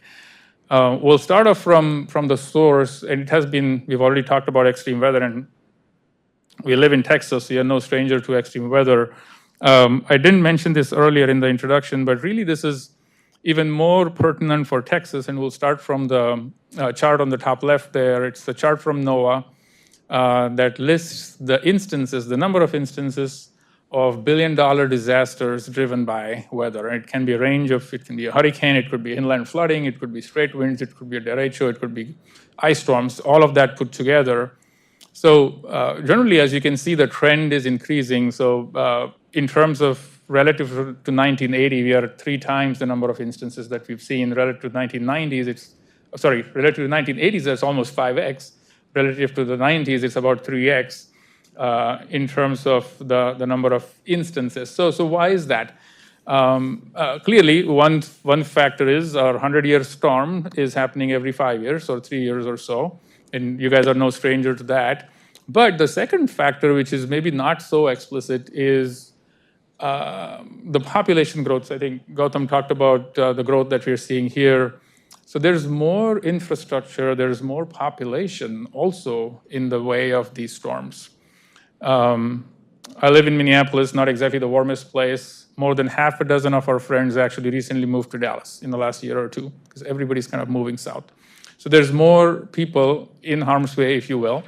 And then there is a lot of the conversation about data centers. So there's more equipment being built, more infrastructure being developed. So there's more and more equipment in the path of these storms. So both of those factors really is what is causing these disasters to exceed the costs of $1 billion or more. So when this is the trend in front of us, that begs the question, should we really be proactively doing something about addressing these? Or should we just wait and watch and follow the respond and repair approach? So the research on this topic is kind of still embryonic. We don't have a lot of data points, but EPRI did have an initiative. You can see the screenshot on the left-hand side. I'll go into a little bit more detail in a subsequent slide, but EPRI's initiative on climate was called Climate Ready, which stands for Climate Resilience and Adaptation Initiative. So it was just concluded in May of 2025. It was a 3-year effort, which was essentially seeking to develop a comprehensive and consistent framework for assessing physical climate risk and then adaptation planning to mitigate that said risk. So it was a consortium of more than 100 stakeholders, more than 40 different utilities, and it came out with more than 60 different deliverables that are available to everyone. So this is one of them that talks about costs and benefits of proactive mitigation versus a respond and repair approach. And a couple of data points that I can cite from here, it's probably hard to read on the slide, but McKinsey did a study on typical southeastern utilities. And what that showed was, compared to a respond and repair approach, proactive mitigation would result in a saving of anywhere between $700 million to $1 billion in the next 20-year time frame. The World Bank actually did a more comprehensive study looking at all of infrastructure, not just the electric sector. And they showed that, again, proactively approaching this gives a benefit about $4 for every $1 that you invest in mitigating against these climatic disasters. So given that setup, and then given the conversation that we've already had on reliability and resilience, that really begs the question, let's make sure we really need to understand the difference between what do you mean by reliability, what do you mean by resilience, and how do you understand that consistently, not just for practitioners, because someone like CPS Energy probably has that very clear, but how about the question that came up, how about the larger community? How about the regulators who are responsible for approving a lot of these investments? How about the board, such as yourself, to make sure that you understand what is going on, and how do you respond when someone brings an investment proposal in front of you? So not going to belabor the point because it has been touched on, but it is important for us to understand the difference. So reliability is really business as usual. How do you make sure that you provide service to your customers under normal operating conditions and more or less anticipated failures, such as equipment failure or tree contact or animal interference? So something that will cause an outage, but really is more straightforward to be fixed. And it's really reliability is really asking two questions. How often did we lose power? And how long did it take for us to restore that power? So it's really the SAFE, which is the frequency of number of instances of power outage, and the SAIDI is how long did it take. So these metrics have been there for a while. They're well accepted by the industry. Everybody understands them very well. That is not the case with resilience. Resilience is in terms of response to catastrophic events that has the potential to push your system beyond its planned design limits. And these are typical hurricanes, especially here in the Texas part of the world. Hurricanes, other parts it could be ice storm, although Winter Storm Uri was an ice storm as well. So kind of Texas is unique that it finds itself on both ends of the spectrum there.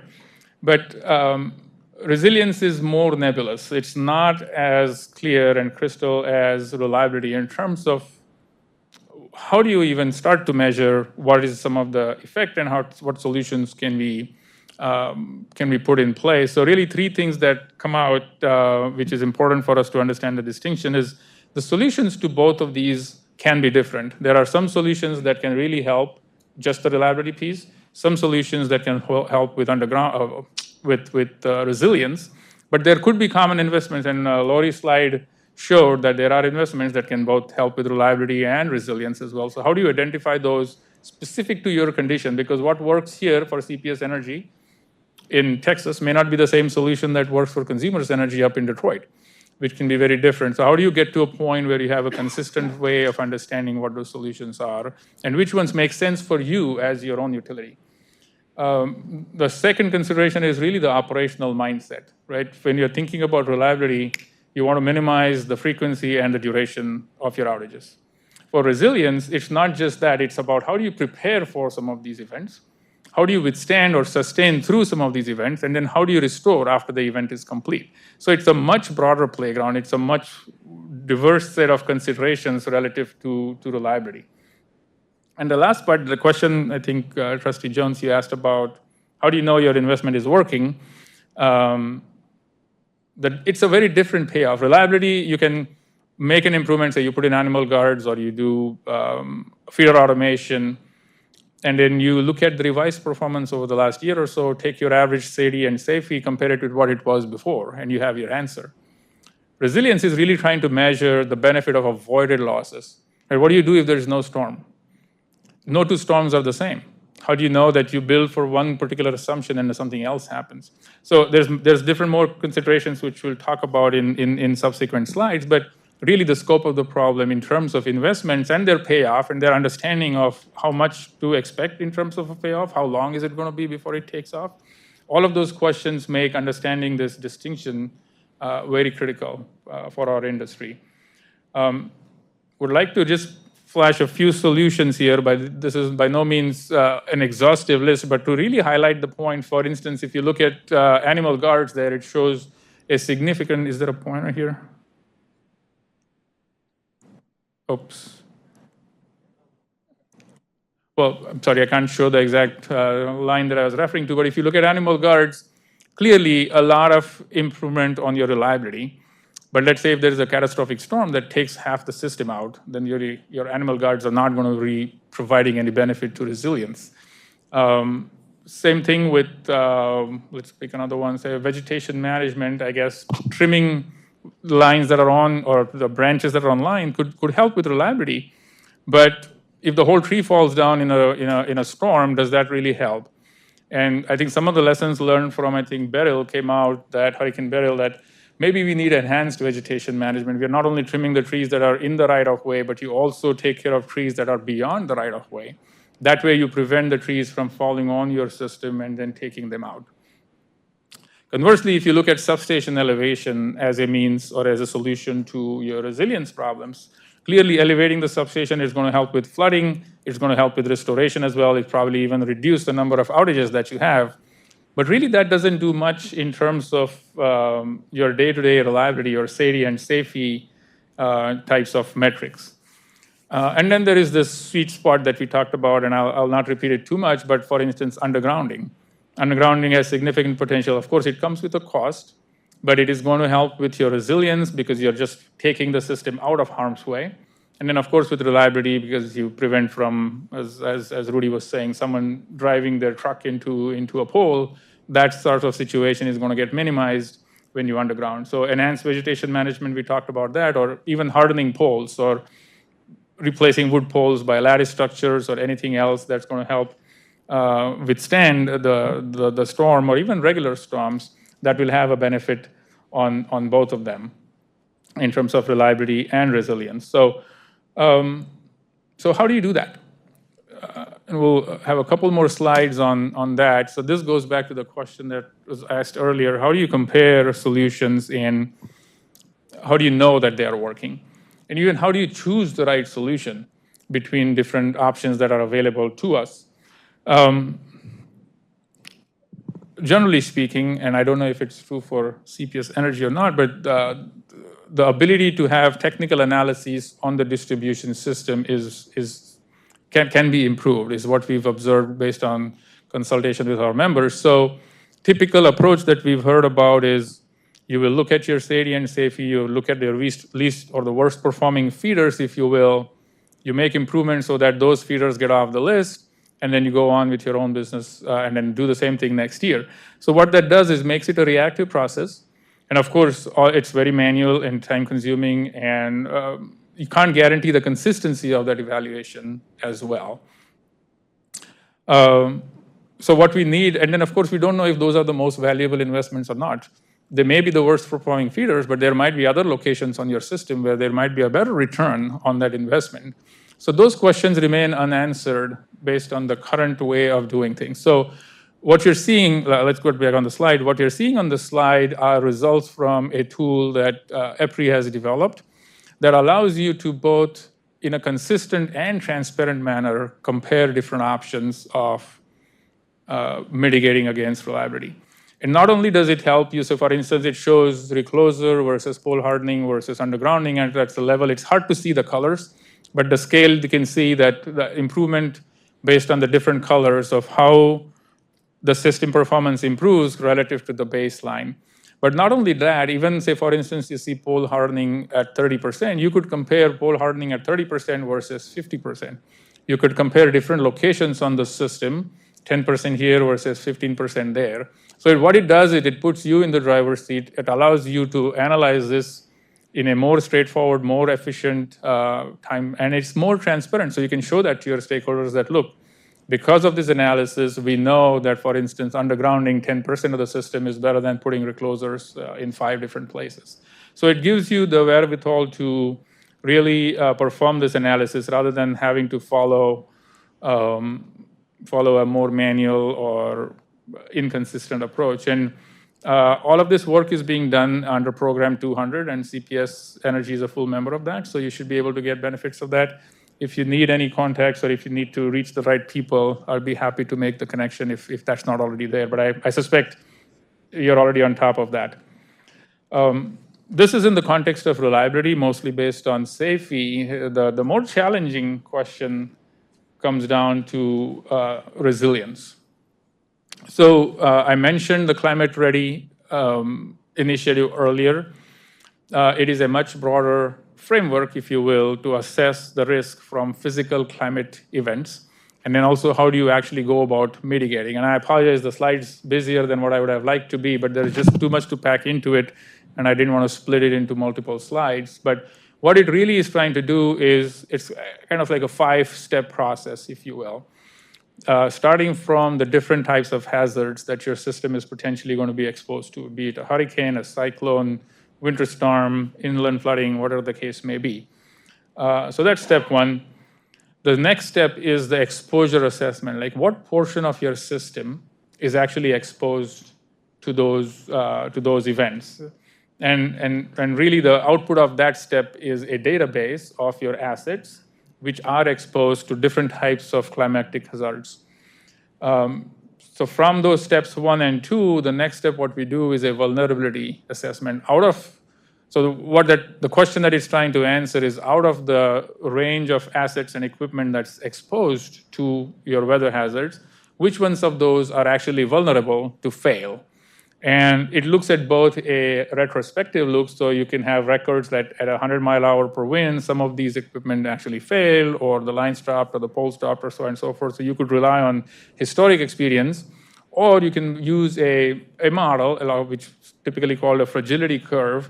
It's a physics-based model that then will allow you to extrapolate that under certain conditions of flooding or wind or whatever the case may be, here are some of the assets that are actually going to fail. So then the output from that step is really a database of the vulnerability that each of your assets are exposed.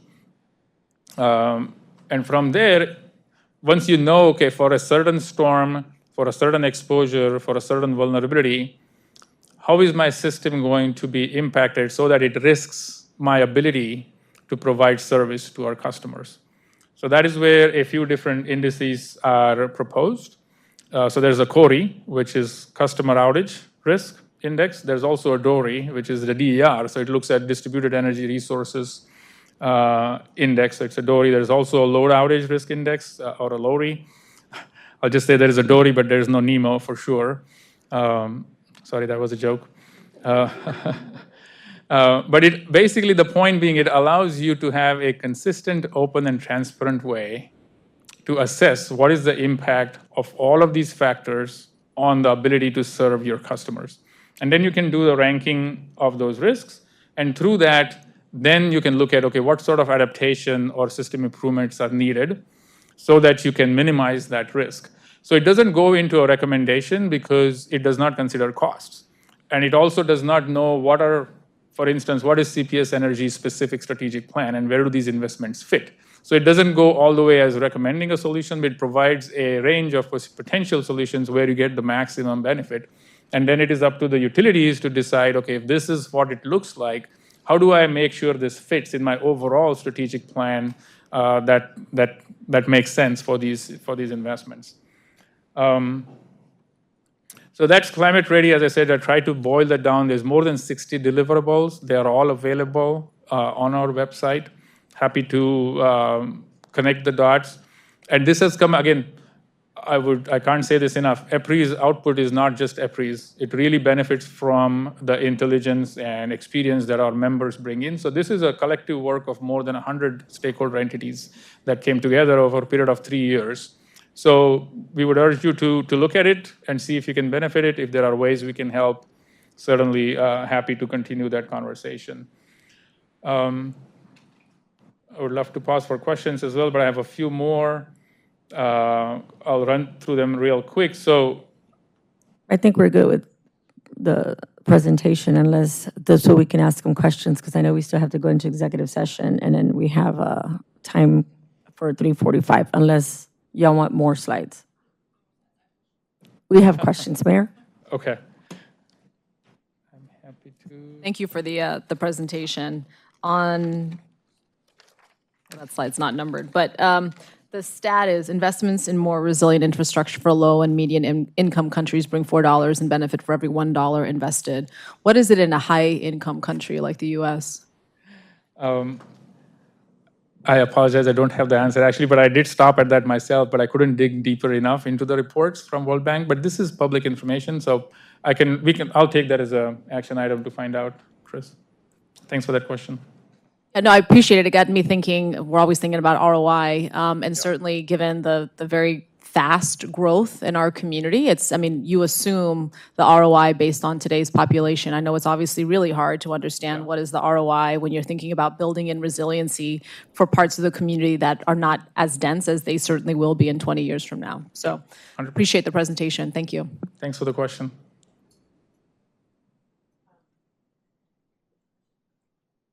I have one, and I think you did allude to it, and maybe this is not a fair question to you. So my question would be from a national perspective, how do we make sure that the tools and the frameworks you just described translate effectively to CPS Energy specific system, customer mix, and weather risk, and not just general utility models? Yeah, absolutely. That's a great question. Again, do we feed it? Are we officially using it? It's still not quite clear to me. Yeah. So let me give you, there's 3 ways in how EPRI engages with its members or future members. One is this collaborative base research, where the example that I give you, let's say Program 200 that CPS Energy is a member of. There could be other members such as TVA, Southern Company, Duke Energy, so on and so forth. So all of that come together. Anything that comes out of such a program, you can use. There could be what we call a collaborative supplemental. So it's not the full base research, but let's say CPS Energy and other Texas utilities have a specific problem. EPRI will work with them to come up with a specific solution that applies just to that group. Or you can drill it down even narrower, that CPS Energy has a specific issue. So then we would enter into a one-on-one agreement with CPS Energy and then build solutions that are specific to CPS Energy, and we'll hand over the IP and the technology to CPS Energy. So those are the 3 different ways in which you can collaborate. Several of these initiatives, so the other life cycle, if you will, is the initiatives are typically broader. They'll come back with frameworks that are more generic because they have to work for all of the stakeholders. But then they find their way into programs. For instance, the Climate Ready is going to go into Program 200. I think Project 200C, which CPS Energy is a member of, is going to continue the work that was done to actually develop physical tools that you can then plug and play and then use for your own case. And then you have an opportunity to influence those solutions because you're part of the program. The other program is program T262, is more on the climate side, which hasn't started, so it's not offered right now for participation, but will be offered in the future. And if that's something of interest for CPS Energy, they can engage in that program as well. But really, what that does is bring that high-level framework into more actionable tools and technology that companies can use. To answer the question, in a lot of cases, for the projects that we have an interest in, and we don't fund them all, we don't participate in every one of them, we participate in a bunch. We generally will get the report or the output that comes once EPRI's done that work, and we bounce that off of our capital plans and off of our resiliency challenges and figure out, what information from there can inform our approach to trying to solve the problem. So, this is a way the utility business, does, R&D. We aggregate our resources together because we're all, dealing with the same problems, and then EPRI gives us an output that otherwise we would have to do on our own. Me, if I understand, the real value is that scenario planning insight that it can give us. And so that's why I was asking the question, what kind of subscription do we have? I think I heard from many colleagues, how do we make sure RI, how do we make sure we're planning for climate resiliency? How do we make sure, so there's a lot of how do we make sure? Yeah. And so I was just curious again if this is incorporated into a risk planning that we just heard all day today. And so I wasn't sure what what subscription we had. I figured. But I just want to, again, just wanted to understand, because for a while there, again, it wasn't quite clear we were just selling a product or we already have a product. And so got a little lost in translation there. And I wanted to make it clear for all trustees that we already participate in several forms. Almost like going out, for anybody who's been out to Distributech, there's 10,000 widgets that you could buy that all do something cool for your system. We can afford 10 of them. So with EPRI, there's 10,000 widgets we could buy. We can afford a certain amount of them that have the highest value for us, and that's kind of the same approach. Okay, well, thank you for that great presentation. It's good to know we have you as a strategic partner and that we're utilizing the tools for planning. So thank you. Thank you. Likewise, we appreciate your participation and engagement. Thanks again for having us here. Next item is number 10. Shannon, if you can please convene us to executive session. Yes, ma'am. At this time, the board's going to recess into executive session to discuss matters that have been duly posted under several provisions of Chapter 551 of the Texas Government Code, including consultation concerning attorney-client matters under Section 551.071, security personnel and devices under Section 551.076, and to deliberate, vote, or take final action on competitive matters under Section 551.086. At the conclusion of executive session, the board will reconvene in open session and continue the meeting. It's 3:01 p.m. going into executive session.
Ms. Ramirez, if you could please bring us back and go from there.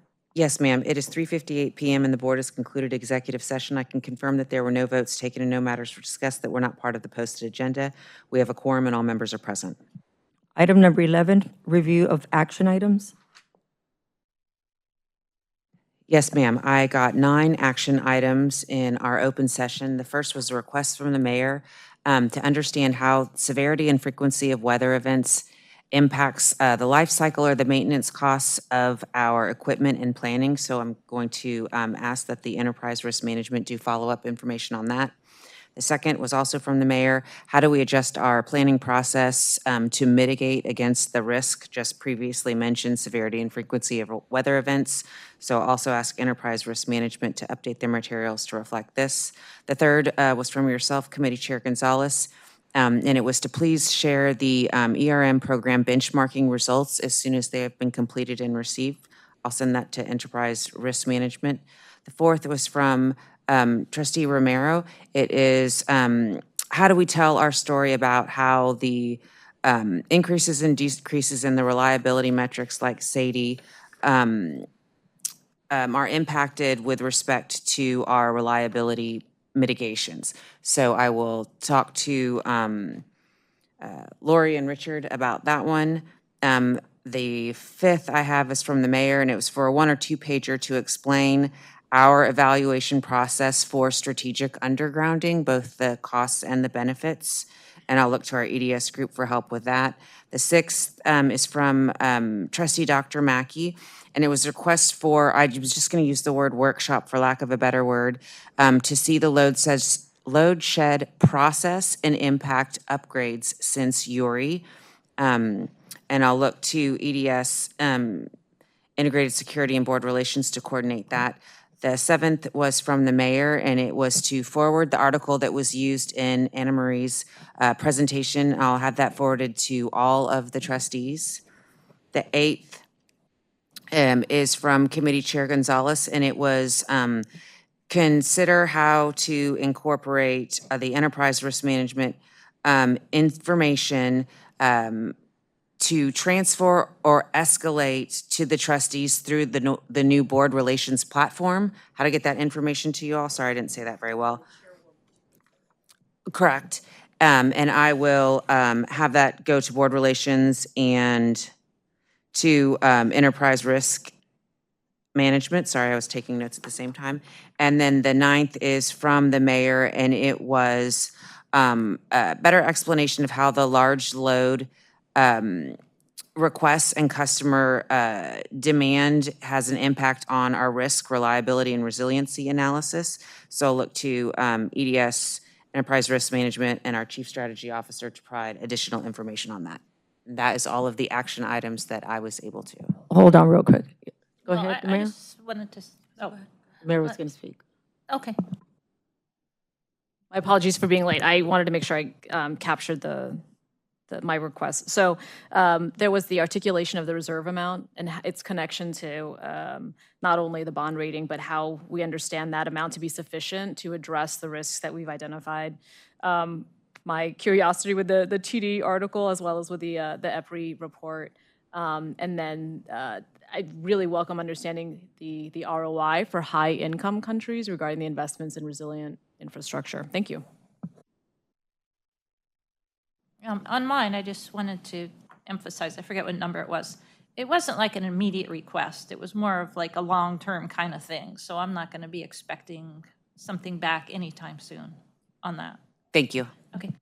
Thank you, Shannon. That was a lot to capture, but that also reflects the engagement today. So thank you for all trustees for engaging in a meaningful conversation.